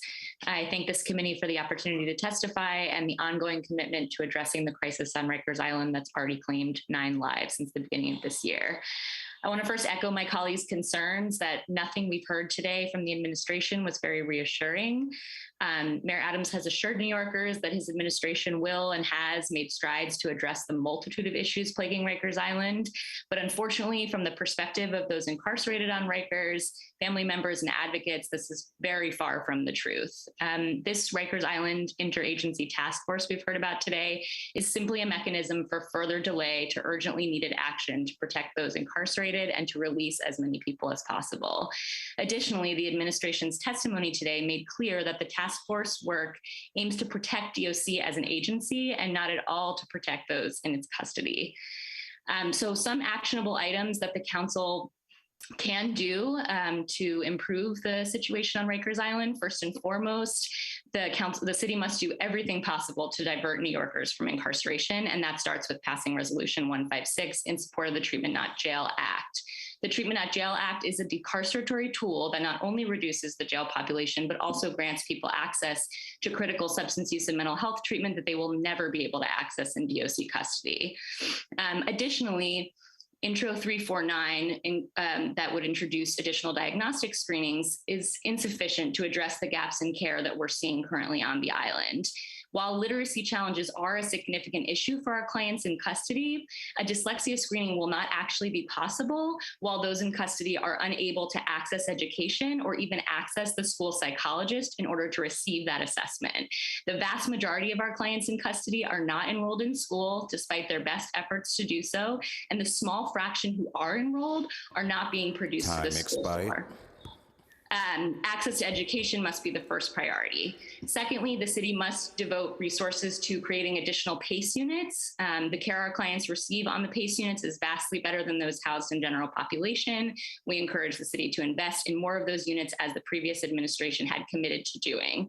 And lastly, meaningfully addressing public safety in the jails must include the creation and implementation of programming and educational opportunities, and those must be run by outside agencies, not run by DOC. There's currently almost no programming available to those in custody, and the programming that is available is managed by DOC, so we need to see more outside agencies brought into the facilities to create meaningful programming and offer meaningful support to our clients in custody. Thank you so much. Thank you. Next, we will hear from Kelsey D'Avila, followed by Andre Ward, followed by Vincent Schiraldi. Time starts now. Hello, my name is Kelsey D'Avila. I'm the Project Director of Jail Services at Brooklyn Defenders. Thank you, Chair Rivera, for holding this hearing and for the important legislation being introduced. I agree and echo what was said by the other advocates today. The department keeps to the same talking points, but there's little evidence for the needed change to address this humanitarian crisis. The commissioner touted earlier that how they've seen success in the last 6 months, but mere minutes, earlier the commissioner was naming those who died under his watch and his agency.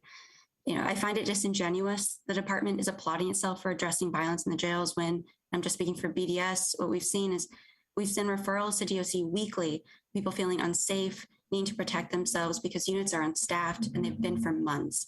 We request housing transfers and we are met with silence. When a man was raped in his housing unit, we requested an immediate safety transfer and DOC did not respond, not even an acknowledgement from their PREA team. Almost all our referrals to DOC are going unanswered, whether it's related to programs, access to religious services, people being locked in their cells for days, weeks, and sometimes months without due process, people not having access to medical and mental health services. People are in crisis and we can't ignore the root of their crisis stems from the jail environment DOC created.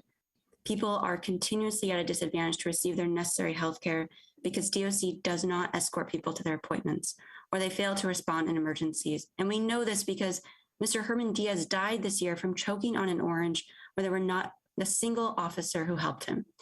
It's clear there's no sense of urgency within this department, nor is this agency capable to keep people safe. The apathy portrayed by those in power when someone dies gives me little hope that the necessary change will be enacted fast enough to prevent the next unnecessary death in custody. And we cannot expect this crisis to magically fix itself, nor can we wait for an unnecessary task force to draft action plans that will not be implemented for months in the future. Let's remind ourselves that 3 people died last week alone. This council, with the power you have, must be vocal. You must hold this agency and the mayor accountable. You must hold our courts and judges accountable, and we must incarcerate. It's the only answer, and we've known it from the beginning. Thank you. Thank you. Next, we will hear from Andre Ward, followed by Vincent Schiraldi, followed by Sharon White Harrigan. Time starts now. Good morning, Council Committee Chair Rivera and members of the City Council, and just want to thank you, Councilmember Chairman Rivera, just for convening this really important meeting. My name is Andre Ward. I'm the Associate Vice President of the David Rothenberg Center for Public Policy at the Fortune Society. Fortune has been around for over 55 years, offering support for successful reentry for people who have been in contact with the law and promotes alternatives to incarceration. One of the things I wanted to mention that's really significant is that any consideration of the new task force and bills pertaining to the Department of Correction must be considered from this perspective. There's an ongoing and desperate humanitarian crisis at Rikers that has been decades in the making and is only getting worse. Over 30 years ago, I was spent 3.5 years on Rikers Island as a teenager and young adult, and I witnessed constant neglect of people's medical and mental health needs, as well as general abuse, disorder, and chaos. And those dangerous and deadly conditions are even worse today due to the continuing crisis caused by posts remaining unstaffed by uniformed officers. 7 people have died on Rikers Island so far this year, including Emmanuel Sullivan, who's only 20. 3 men died within 1 week. Albert Dyer died in DOC custody at Bellevue Hospital. Antonio Bradley, who was also detained in Rikers, died just days after hanging himself at a courthouse holding cell. On Rikers, Annabelle Carasquillo was reportedly discovered in an unresponsive state, apparently due to fatal overdose during lock-in at 1 a.m. So, in light of the ongoing humanitarian crisis in our city jails, we need immediate action. We have concerns about whether the recently established Rikers Island Interagency Task Force will quickly affect the necessary change with the required urgency to prevent additional deaths based on the composition of its membership under Executive Order 16 and complete lack of mandated transparency. I'll close by saying this, and my testimony obviously has been submitted for the record. Several of these bills before the committee today are steps in the right direction toward ensuring people who were incarcerated have access to important services and supports, including their families. So we thank you, Chair Rivera, and the committee for calling this hearing, and certainly look forward to some meaningful outcomes with what has been convened with the task force in their support with other agencies that we really strongly appeal to them to work with. Thank you. Thank you. Next, we'll hear from Vincent Schiraldi, followed by Sharon White Harrigan, followed by Leah Farias. Time starts now. Hi, my name is Vincent Schiraldi. I am former Commissioner of New York City Corrections and Probation, and I'm testifying today on behalf of 9 experts in law, prosecution, corrections, including Jennifer Jones Austin, Gladys Carrion, Zachary Carter, Liz Glazer, Mike Jacobson, Julio Medina, Stanley Richards, and Cyrus R. Vance Jr., and their bios are attached in my prepared testimony. There's about 300 women and gender-expansive people at Rosie's. I'm testifying on behalf of creating a standalone Women's Center for Justice for them. As you'll hear from others, this is a uniquely vulnerable population to sexual abuse and re-traumatization in jail. They're less prone to violence and recidivism, both inside and out correctional facilities. However, our jail system is really geared towards men. Under the borough-based plan, it will be an advance for men if they reduce the population and create new borough-based jails. But for women, it's going to be a partial setback because they'll go from having a separate facility to being part of the Kew Gardens facility, which is difficult to get to for many boroughs, and will mean they're just part of a men's jail. And whenever you have women in a jail dominated by men, it tends to just be a men's jail, and women are an afterthought. The Women's Center for Justice, proposed by the Women's Community Justice Association, Reverend Harrigan is going to speak next, has proposed closing Rosie before the 2027 borough-based jail deadline, reducing the population of women, and securing the closed Lincoln Correctional Facility in Harlan for them and operating a very different kind of facility dominated by nonprofits and gender-responsive, trauma-informed therapy. Time expired. My co-signers and I believe... No, please go ahead and finish. Please give them additional time. Thank you. We believe these goals are attainable. The Lippman Commission has talked about how you can get the population down to 100. When I was probation commissioner in 2010, we faced a similar problem. A young boy had been killed in the Bronx in the custody of the State Office of Children and Family Services. The Justice Department investigated, found deplorable conditions, sued, and there was a consent decree. Mayor Bloomberg and Governor Cuomo got together, came up with the Close to Home initiative. The state legislature passed it overwhelmingly. The city council supported it. And what resulted was 500 young people were in state custody, more than the number of women that are in Rosie's right now. We moved them all out of state custody. There are no New York City kids coming through family court in state custody anymore. We moved them all to small therapeutic homes run by nonprofit organizations in New York City. That got the number of kids, because we set up alternatives, down to around 100. And the outcomes, there's been a substantial reduction in arrests of juveniles in the 4 years following the passage of Close to Home. Kids are graduating their classes and they're returning home to their guardians 81% of the time. and to community programs 91% of the time. The point is, there's a difference obviously between juveniles and the women's population. The point is, Mayor Bloomberg and Governor Cuomo saw this as a priority need. They got their heads together and they fixed the problem. And I think that Mayor Adams and Governor Hochul have a good relationship.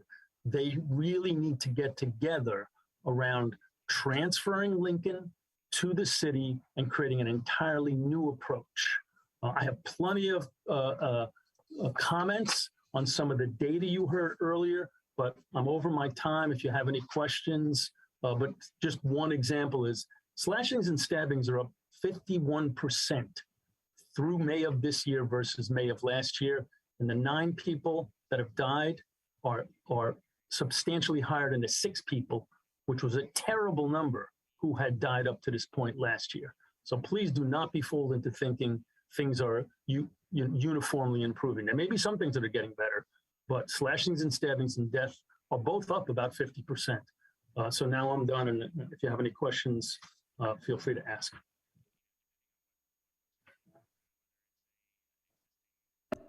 I do have a question, but I'm going to wait for the next panelist as well. Thank you. Next, you will hear from Sharon White-Harrigan, followed by Leah Farias, followed by Jennifer Montano. Time starts now.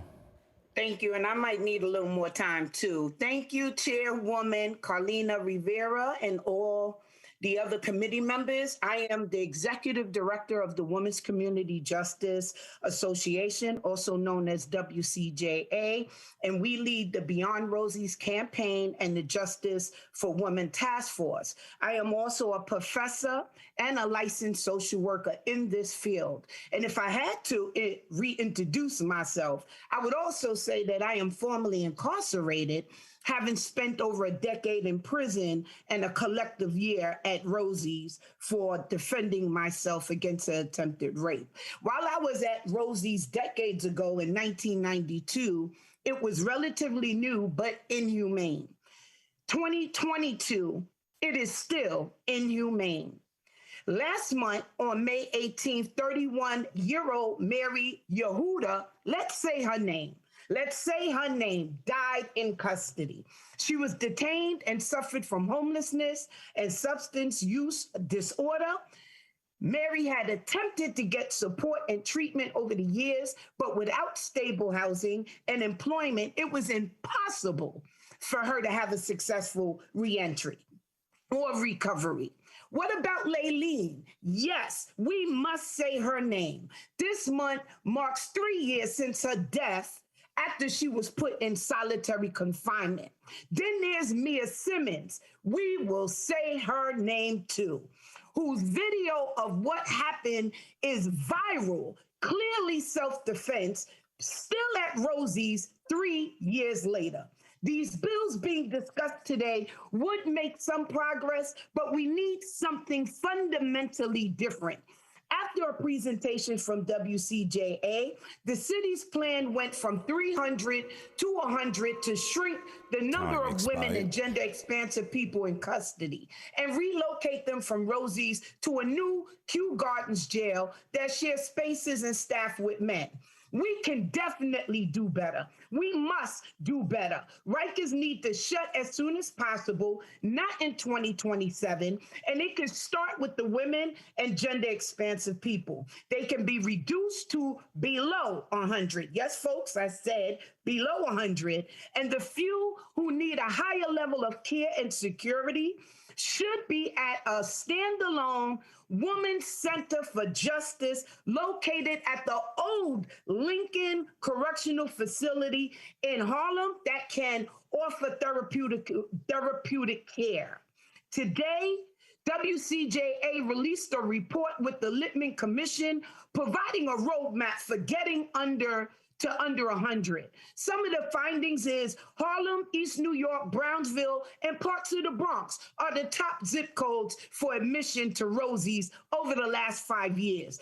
Up to 93% of the women at Rosie's are survivors of domestic violence. 70% are caregivers. Women and gender expansive people can be more effectively served by alternatives to incarceration programs that are tailored to their needs. Shero diverted over 300 people from Rosie's in the past 5 years and served those with the most serious of charges. There's been only 2 rearrests, and it costs the city only $50,000 each year compared to over the $550,000 to keep someone at Rikers. We talk a lot about the Black and the brown communities, and if you think a new state-of-the-art building is going to change the culture that exists, then we are no better than the people who created these systems in the first place. We need the Women's Center for Justice at Lincoln, operated by nonprofits with teams of clinicians. And it could be a healing justice model, reentry upon reentry model for gender responsive care, family reunification, and skill buildings, and all of the healing and gender responsive care that can happen. The Department of Corrections would be limited to securing the perimeter. That is all that is needed, if that. And the day-to-day will be ran with a therapeutic approach that reduces harm instead of worsening it. This isn't about positions, job titles, and power. This is about community, safety, and health. And if we want to affect change, start with the women. I need to say this and make it very clear. Anything about us shouldn't be without us. And that's right. And I wanted to ask you kind of answered this already, but why do women need their own site, and why Lincoln? You answered some of this, but I just want to give you the opportunity. Because Lincoln is centrally located, but it's also small enough because when we say a handful of women, we mean that. You know, it should be a handful of women. When, you know, the other council member talked about the Metropolitan Detention Center, that's a huge place. And the more bigger the space, the more we're gonna tend to think we need to fill that space. Lincoln is in a wonderful location where people can get the healing, get their trauma treated, get the care that is needed. Harlem is surrounded with community-based organizations that all can come together collectively and provide the services and the resources that is needed for people, women, folks to have a productive, healthy lifestyle and living. Thank you very much. Thank you. Thank you. Next, you will hear from Leah Farias, followed by Jennifer Montano, followed by Teresa Ortiz. Time starts now. Good afternoon, Chair Rivera and the rest of the committee. I just want to say that for somebody that is formerly incarcerated, I truly appreciate you hosting this meeting today, and because it's necessary. And well, again, my name is Leah Farias, and I am the community organizer for the Women's Community Justice Association. I spent 3 years at the Rose M. Singer Center on Rikers. And in my current job, I visit every week, every other week. Unlike many of the task force members who are going to be making decisions about the people who are detained on Rikers, I actually realistically visit every other week. My story is the same as so many of the women I see today at Rosie's. When I was 18, I was in a relationship with a man who became abusive. 2 years later, we had a son together, and it became even more abusive and even more harder to leave. I was a person who had never been in trouble before, and he got me into such dangerous situations. One terrible night in a conflict with a family friend that became physical, and in a panic, I pulled out my boyfriend's gun to scare him. And the end result of that incident was the loss of a valued human life, and me, at the age of 18, being sentenced to over 2 decades in prison. And then a new cycle of abuse started at Rosie's. The conditions were deplorable, dehumanizing, and dangerous. I was detained there decades ago, and things have gotten worse today. At least back then, we could go to programs and work. When I was at Rosie's, now the women and the gender expansive people are just stuck in their units all day. Because of the staffing shortage, they have to be escorted everywhere. So they are not able to go to programs. They are just warehoused like cattle and become physically and mentally stagnant. Women and gender expansive people at Rosie's are afraid. After Mary Yehuda died, they wonder if they will be next. Our city must do better to protect our mothers, sisters, and daughters who are crying out for help. Keeping Rosie's open for 5 more years is not okay. Opening a new jail in Kew Gardens that shares spaces with men is not okay. For domestic violence survivors like myself, being with men in re-traumatizing situations and settings and placing women there can be exposed to their abusers. Most women are released from Rosie's without even being convicted. And even those who are sentenced usually return to their communities. Every New Yorker is impacted by this system. We need to do something different to stop the cycle of incarceration, and it should start with the women. A Women's Center for Justice at Lincoln on West 110th Street could have made a big difference in my life over 2 decades ago. I could have gotten the mental health treatment earlier and screening for domestic violence. Having a staff that understood trauma-informed care could have guided me through the experience of facing a case for the first time in my life.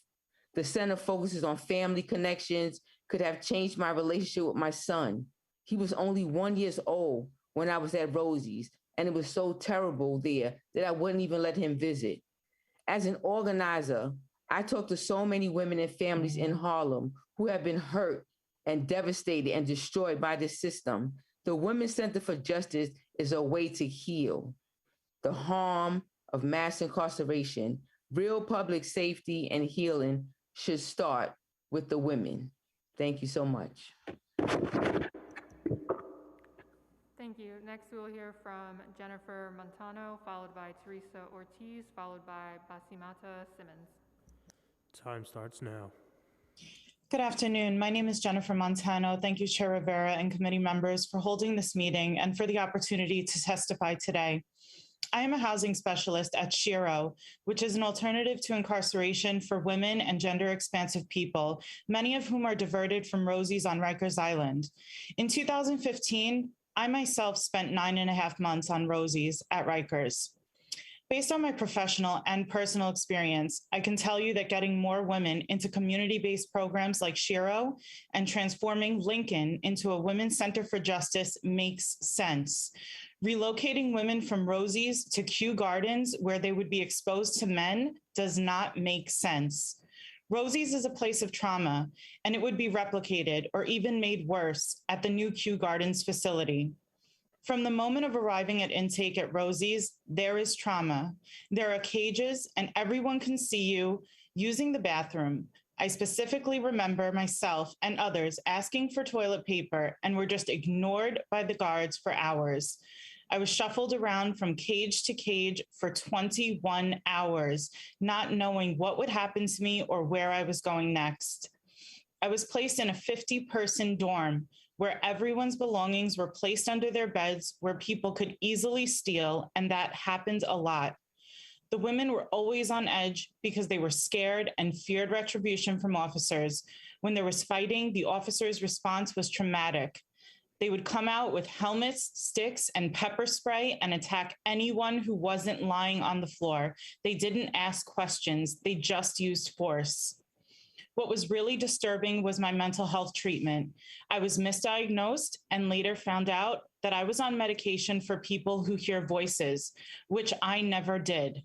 The medication had bad side effects, including severe restless leg syndrome and me shaking in my sleep, which I only found out based on others telling me.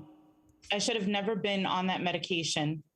New York City can do better for women in the justice system. As a housing specialist, I see that so many are lacking a stable place to live and network of support. Shiro keeps women in their communities with their children and helps connect them with resources that heal instead of worsening trauma.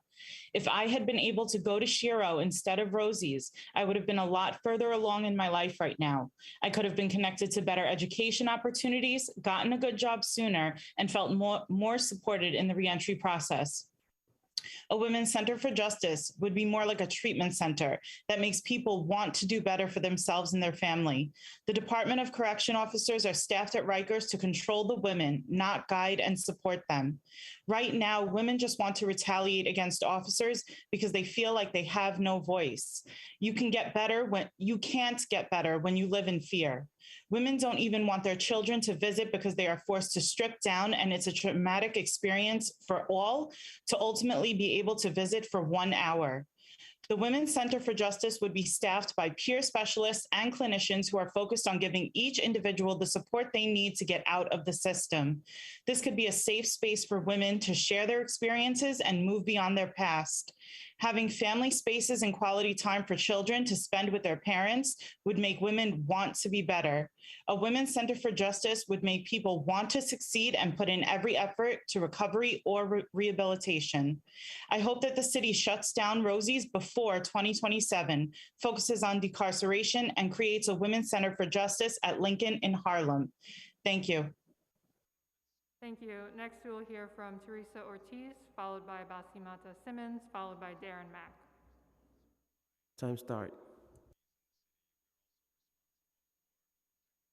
Okay, Teresa's not logged on, so we'll move on to Basimata Simmons, followed by Darren Mack, followed by Chaplain Dr. Victoria A. Phillips.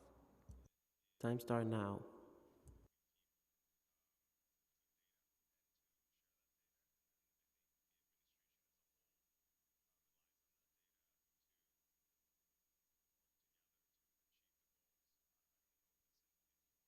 Okay, we will move on to Darren Mack, followed by Chaplain Dr. Victoria A. Phillips, followed by Ashley Conrad. Time start now. Hello, can you hear me? Yes, we can. Thank you, Chair Rivera and council members, for holding this hearing and introducing legislation to improve conditions in the city jails. My name is Darren Mack, co-director of Freedom Agenda, one of the organizations leading the campaign to close Rikers.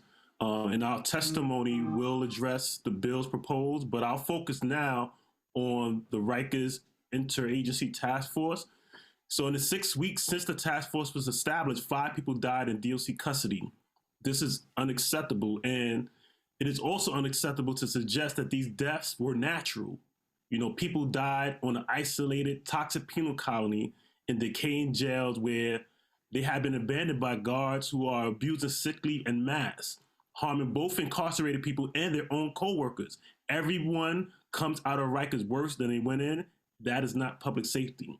One of our members, Ms. Wright, whose son, 23 years old, has been incarcerated at Rikers Island since December 2020.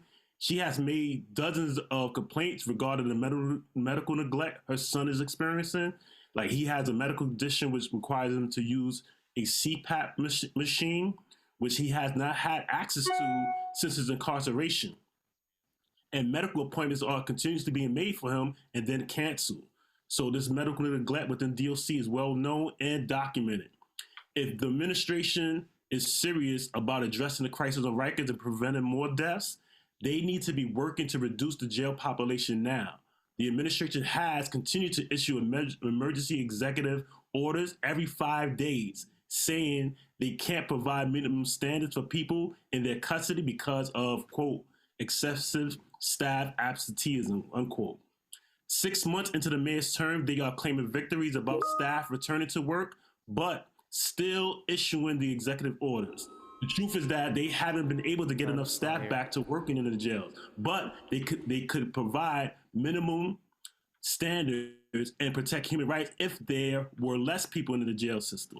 So here are some things in conclusion the city council must urge the administration to do. Use the 6A program to release people who are serving city sentences and start the local conditional release commission. Reissue the RFP for developing 380 justice-involved supportive housing units. with sufficient funding to make the programs viable for providers. Expedite the development of outposted therapeutic housing units at Bellevue, Woodhull, and North Central Bronx hospitals. Direct MOCJ to establish population review teams to expedite consideration of cases. And lastly, direct MOCJ to work with OCA to expand citywide the 2019 Brooklyn case processing pilot run by the Center for Court Innovation that was successful in reducing felony case delays. So the crisis on Rikers will not truly be over until Rikers is closed, and then that cannot come soon enough. Until that day, the city can and should be taking measures to reduce the jail population by investing in the resources that prevent people from coming into the court system and ensure fair and speedy resolution of cases once they do. Thank you. Thank you. We will now try Basimata Simmons again.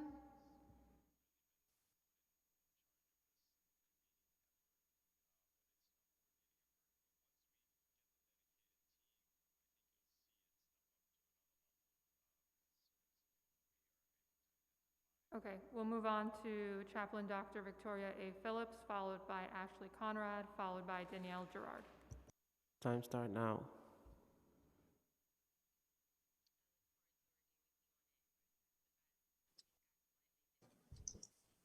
You there, Ms. Peace and blessings, everyone. Before I start, I just want to say I believe the last person who was supposed to speak came off mute, but we couldn't hear them because I saw her trying to move her mouth, but we could not. So you need to acknowledge her and come back to her or something after I speak. Please acknowledge that.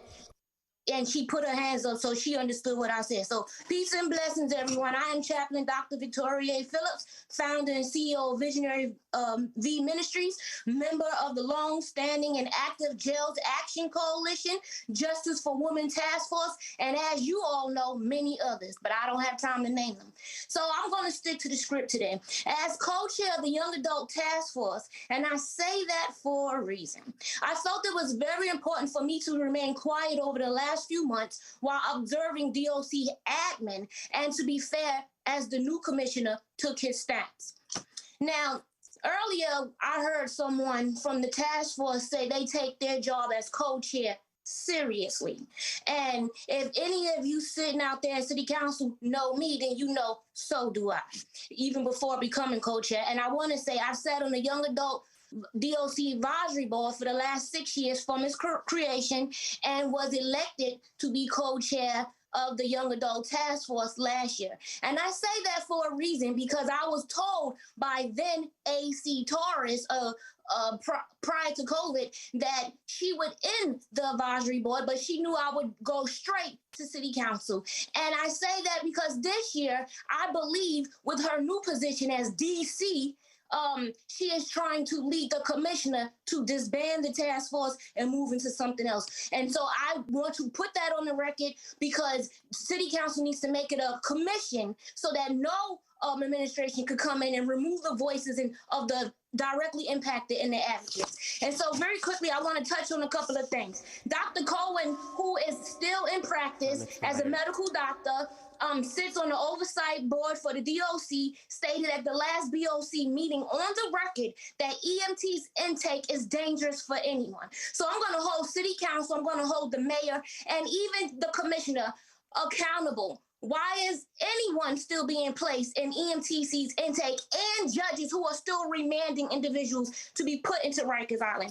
When we talk about medical council member Mercedes, my council member, I want to directly put you on the record as a nurse that still works in the ER department. We share that in my history as well. So I say that because medical staff is falling short. And it's not all CHS fault. Many times I have said on the record that DOC does not produce people for medical. Now the courts are also holding them accountable. Dr. Adams, a couple of years ago, said it to the Board of Corrections that 16% of individuals on sick call per day were actually being seen. And I've asked Board of Corrections and City Council what happens to the other 84%. No one has yet given me an answer. Actions despite distractions. DOC actually canceled our task force meeting in April, but as co-chair, I gave the task force two separate options to meet virtually. And I mentioned that because they then canceled the meeting in May. And then they went ahead for June and said, we're going to restructure things and we'll let you know what's happening. And so I say that because DOC's admin, the commissioner, has not reached out to me regarding what was discussed. He keeps saying his vision, but he has not reached out to me as co-chair. And I say that because I've worked behind the walls doing cognitive behavioral therapy, nursing, chaplaincy, and some forms of BRAD-H monitoring within the last 20 years. So you would think someone with the vision to make change would actually speak to an expert in position as co-chair to include in how that vision is going to move forward. And I want to highlight, where's DOHMH on this task force? I didn't say it at BOC, I didn't say it at City Council, I didn't say it to the press, because CHS allowed Mr. Carter to die within 48 hours of being on Rikers. Was he even assessed by them? So when we talk about CHS joining the task force, who's going to hold CHS accountable for our mental health population? And we all know that currently DOC has 50% of their population facing a mental health concern. 86% of the women in Rosie's right now face a mental health concern. 77% of those women actually come into incarceration having been sexually assaulted prior to an incarceration. So when we talk about mental health, holistic healing, what does that really look like? Because I have yet to hear any of it. And as you can see, I'm sitting in my office. I'm a neuro coach, a Reiki master. I am the queen of holistic healing, along with the queen of being accountable. And I just want to add one more thing. We did a rally as a Jail Action Coalition last Thursday to follow up a week prior to standing with the public advocate to enter the bill to end solitary confinement. And thank you, Chair, for being a part of that bill. But here's the thing. Exactly a week later, we stood outside City Hall to let the people know 3 people had then died in DOC's custody. And I say that because no one is being held accountable. It's not good enough for us to listen to Commissioner Molina say, well, I'm doing better than my last predecessor. Mr. Carter died due to suicide.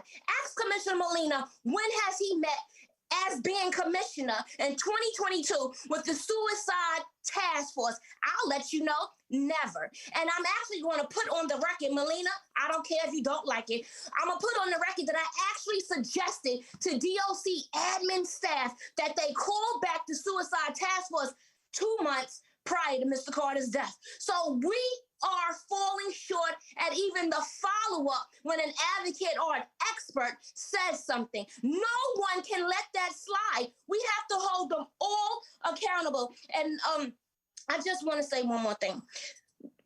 I begged you to get ahead of the COVID. DOC still falls short. Get ahead of the monkeypox. And where's the water plan? Every summer, New Yorkers die of thirst, almost literally behind the walls. And having worked in units, I know the sweat can run down your legs like urine. And to not have access to basic needs such as water. I've testified of people drinking out of toilets trying to quench their thirst. I have yet to hear a water plan. Where is that plan? The heat is coming. And I've actually opened up MICA shelters in the community. In 2011, I opened up the Jack Ryan. Why do I say that? Because when we talk about reentry, when we talk about how we're going to deal with people behind the walls, there are so many other models to use other than harsh, barbaric tools by correction. I've been held hostage by someone who was a serial rapist for 28 years who said I looked like his victim by Fordham University. And I say that because for the 2.5 hours that I was held hostage, I didn't beat that man. I didn't kill that man. I used de-escalation tools and I saved my own life and got him the treatment that he needed. And so there are people who know how to help officers in their units when they are in distress. So there's no excuse for the barbaric nature that continues behind the walls. And if you want to sit with me and talk, I have no problem. But I suggest you tell Melina, okay, you know what? After the rally on Thursday, lastly, Chair, I have to say this. One of your former council members, I ran into her. She's now a commissioner. And I'm putting this on the record because I asked her, you need to hold yourself accountable about what you can do for the people of New York. And she clearly said, I can't do anything. I have to follow the vision of the mayor. And about 3 times today, Commissioner Molina said his vision. So I want to know, is the action plan really Commissioner Molina's vision or is it Mayor Adams' vision? I'm asking because as a beast midst of an organizer, I need to know who directly to go after because my community members are continuing to die. Peace and blessing. I'll submit the rest of my stuff in writing. And I hope this time you reach out to me and we do some real follow-up. Thank you. Thank you. Next, we will hear from Ashley Conrad, followed by Danielle Gerard, followed by Kelly Grace Price. Time start now.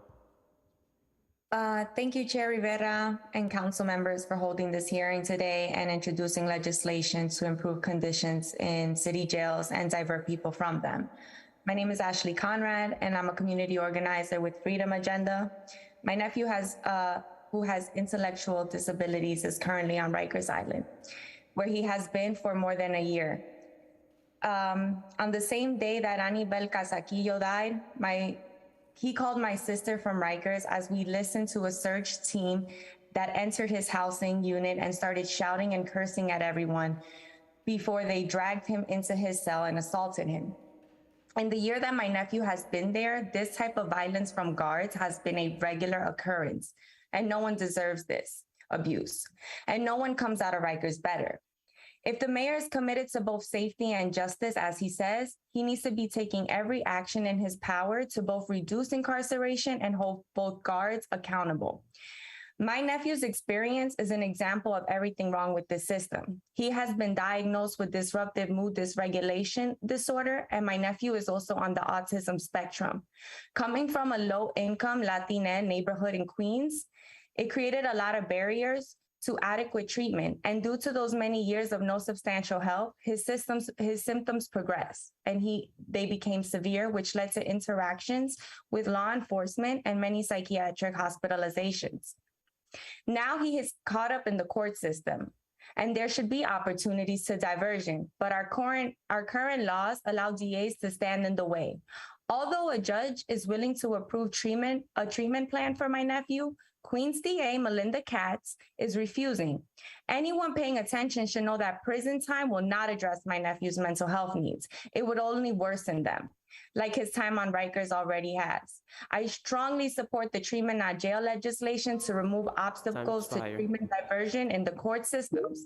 While we expand the systems that can keep people out of jail, we also have to address the way the jails run. When I heard that the mayor was going to be at Rikers last week, I was hopeful that he would visit and listen to incarcerated people. It would be obvious, but it needs to be repeated. They are the most vulnerable ones on Rikers Island. They are the ones isolated on an island that they cannot leave from, where they cannot get to a doctor's appointment or recreation or a court date without a guard taking them, and who can't even make a phone call without worrying who will hear what they say. And they are subjected to abuse and violence daily from guards who run the island by their own rules. The mayor's visit seems designed to send a message: incarcerated people are violent. When he ignored is the violence that DOC guards, city employees instigate. Some are there a few months, some even for a few years, but the culture of violence is created by the people who are there 10, 15, 20 years, and that is the Department of Corrections. Since the mayor has signaled that he is not interested in holding guards accountable, I urge City Council to use the full extent of your powers to fill in the gap.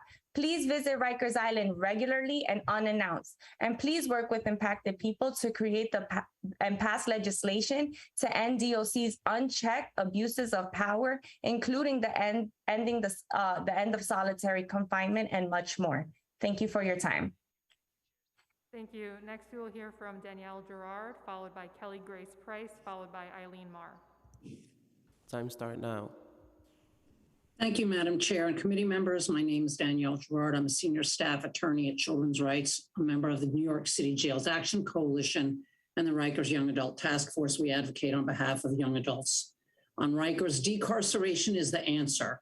The Rikers Task Force was appointed in May following the 11th report of the Nunez Monitor, but the 12th report showed no improvement. So where are we now? We understand that a lot of work is involved, but there is no time to wait while work is underway and planning proceeds. Decarceration is the answer. We've had continuing deaths on Rikers. Officers are still not showing up for work. People have been going without showers or food and left in their cells for hours and hours. 88% of incarcerated persons on the island today are there pre-trial. 52% have mental health conditions, and over 93% are people of color.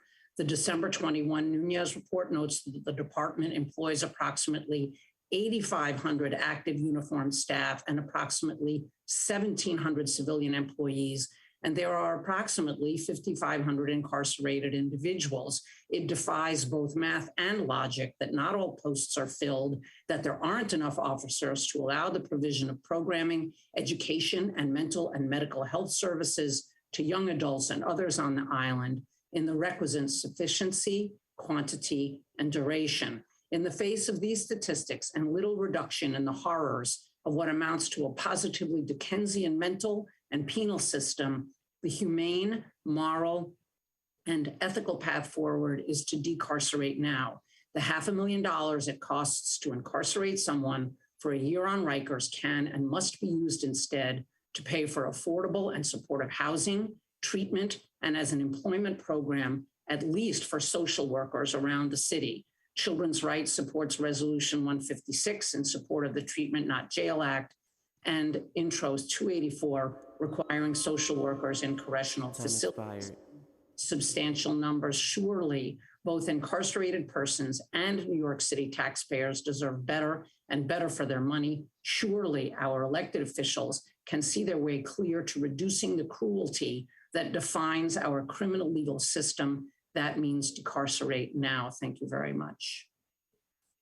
Thank you. Next, we will hear from Kelly Grace Price, followed by Eileen Marr, followed by Kimberly Blair. Time start now. Hi, it's Kelly Grace Price from Close Rosie's. In the middle of this hearing, I learned of the death of a family member. So I just want to add a couple points, and please bear with me.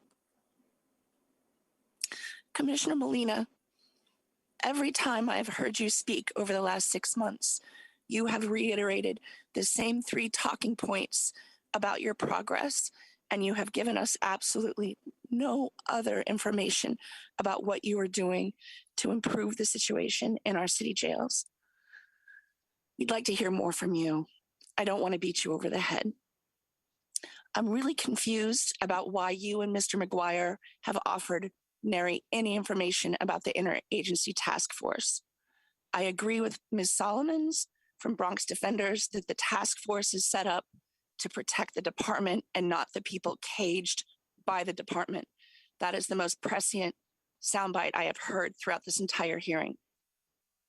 We need to know more about the interagency task force, and shrouding the activities of the task force under the cover of privilege because the city law department is heading the task force is an egregious attempt to create a star chamber with absolutely zero accountability, transparency, or oversight. Let's call it what it is. I'm really confused about organizations coming to this hearing today and trying to divert the subject of this crazy task force to their own agenda. You are doing the work of the mayor and the DOC publicity department for them. Please be ashamed of yourselves. The issue today are the deaths on Rikers, not your own organization's agendas. Please fall in line with the rest of us. Do the work that needs to be done.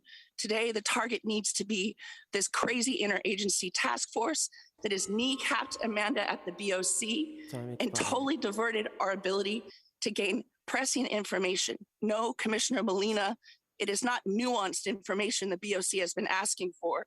The BOC has simply been asking for the numbers of staffers on each post and each housing unit each day.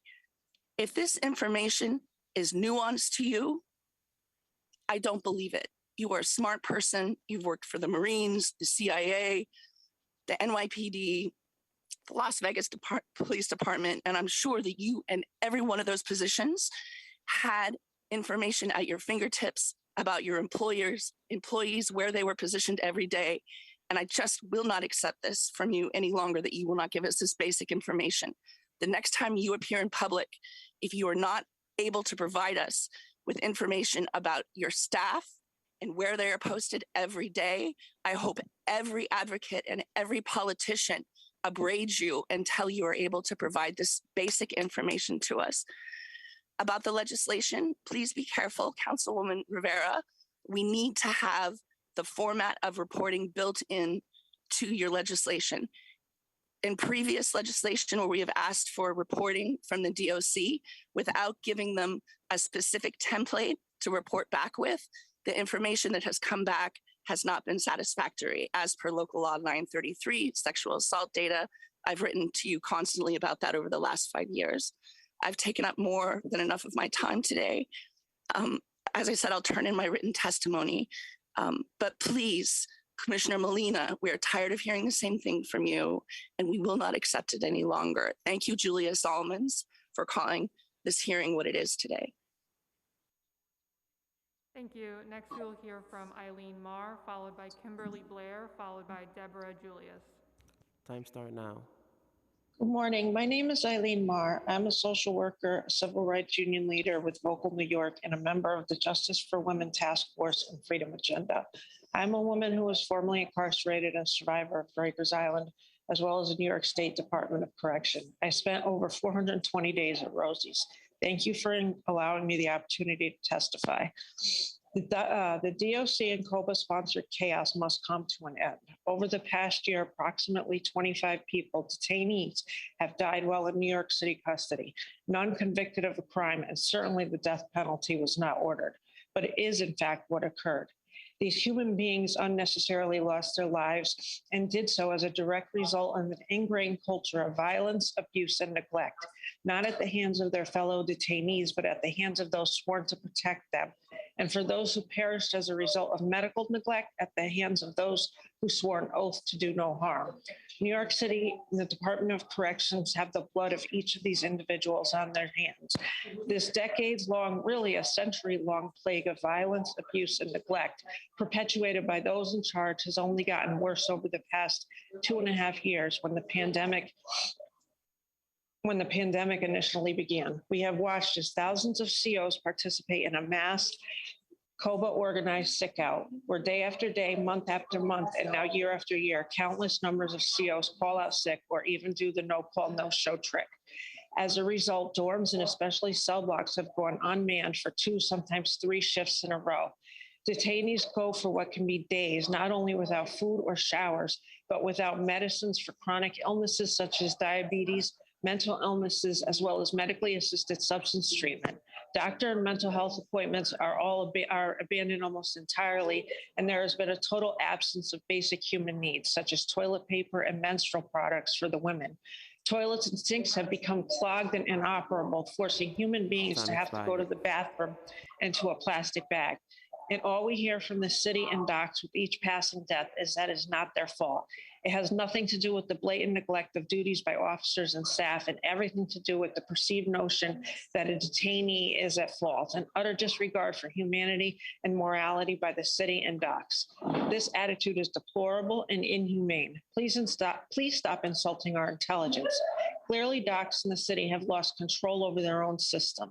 These are actual human lives that are being lost. What if the next person to perish at the hands of docks was your mother or brother or child? Then will you listen? Something's got to give. This is not going to be remedied by creating superfluous task forces and hiring more officers. If you can't control what the officers you have now, what makes you think you can control additional COs? Hold the officers purposely violating the Taylor laws with these choreographed sickouts accountable. That would be a start. Advocate for alternatives to incarceration and community services. Stop criminalizing those fighting back against their abusers and attackers. Encourage and implement supportive housing, affordable housing, and medically assisted substance abuse treatment. We need violence interrupters and non-punitive intervention when 911 is notified of someone having a mental health breakdown. Then implement a corrections officer staff who have been properly vetted, psychiatrically evaluated, and trained. You do not have that now. What you have now are not officers. They are a gang who instigate violence, traffic in narcotics and weapons, and behave in a dangerous and sexually predatory manner when they bother to show up for work. You created a so-called task force that, as their first order of business, murdered 3 detainees. The city council voted to close Rikers. Act on that, with special and immediate attention paid to moving the women out of Rosie's and off Rikers into their own freestanding facility in Manhattan. Continue to close this cancer of an island and expedite the land transfers of all of the buildings already closed and the unused land from docks to the city. Intervene, do something. For a century, docks has proven time and time again that they are not up to the task. It's over before any more lives are lost. This is unacceptable, all of this, and it all has to change. If not, more blood will be on your hands. When will enough be enough? Thank you. Thank you. Next, we will hear from Kimberly Blair, followed by Deborah Julius, followed by Basimata Simmons. Time start now.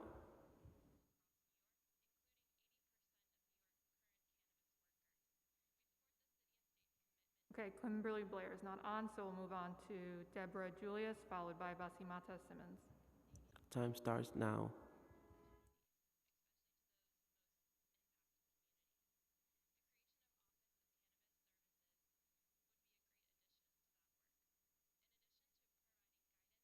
Deborah, are you there?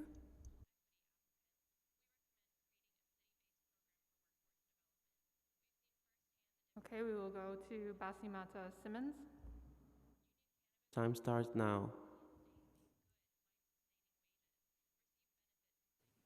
Okay, can everyone hear me now? Yes. Okay, thank you. Finally, I was having like technical difficulties. Hi, my name is Basimata Simmons, and I'm here on behalf of my voiceless daughter, Mia Simmons, who has been housed at Rosie's for over 3 years now. My daughter Mia has never gotten in trouble in her life. She's dedicated her life to helping others. In 2019, when she was 20 years old, our life changed forever. She was sent to Rosie's for defending herself when she was attacked. At the time, Mia was working with disabled children and just passed the firefighter's exam, and she was waiting to go to college because she wanted to become a marine biologist. Her whole life was ahead of her, but instead of moving forward, she is stuck at Rosie's, and I worry about her safety every day. Mia has been dehumanized by, taking showers, and the guards are able to see her. Male guards are able to see her. The conditions at Rosie's are deplorable. Mia has been jumped, like literally while I was on the phone with no one stopping it. The only thing that was implemented was pepper spray, and Mia is asthmatic. In the winter, there is no heat. My daughter has had COVID 3 times so far. The guards are not only disrespectful, they're mean, they're dehumanizing to the inmates. I wouldn't even treat an animal the way that some of the inmates are treated there. I've watched the light in my daughter disappear. Mia used to be, this happy, creative person, and who was just starting her life. And now, she's scared, she's depressed. She's my only child. And, every day it's a struggle for me because now everyone, the female jail, everyone has weapons, which they're made out of glass, the metal that's coming off the side of the railing because nothing is Time fixed. expired. She shouldn't be there. She was promised to get into a community program and nothing has happened. She was even threatened with a maximum sentence if she didn't take a plea, which makes me even afraid to move forward to prove her innocence. Rosie's is a horrible place. I think it is a terrible idea to move women from Rosie's to garden with males. Like, more women like Mia can be decarcerated and serve the community. For those in need of higher security, creating a women's center for justice at Lincoln would be a good decision. Like, there should be a place where they can get therapy and, for the trauma that they sustained from being in Rosie's for all of this time. I think it's not a good idea to send them to Kew Gardens. Like, you don't know where you're sending them, what could happen to them. It's just not a good idea, and something needs to be done. And everyone's claiming that they're listening, but they're really not. And something really needs to be done. And, I thank you for this opportunity to voice my opinion. Thank you. We're glad that you made it into the Zoom. Thank you very much for sharing. Thank you. We're going to try Deborah Julius again. Time starts now.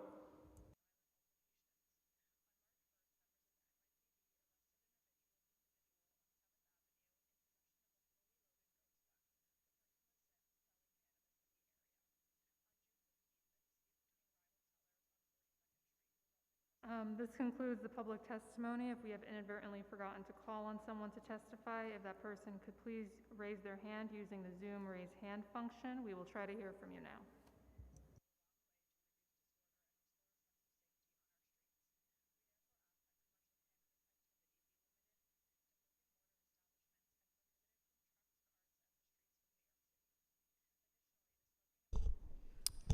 I want to thank everyone who assisted us with coordinating this hearing.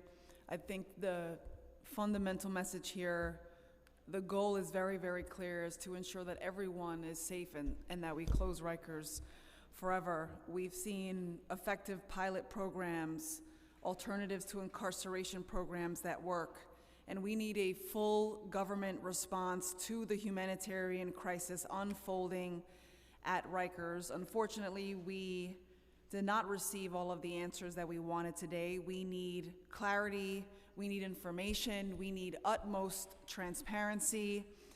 We need our government to act far more robustly and to keep every person on the island, officer and incarcerated alike, safe. Some of the statistics that we've heard today are incredibly disturbing: slashings, stabbings, deaths. We need a plan, and we need to take measures to reduce the population and to treat all people on Rikers with dignity and respect. I want to thank all those who testified. We will be following up with the Department of Corrections and City Hall on the many unanswered questions from today. With that, I want to thank everyone again, and we will adjourn this hearing. Thank you.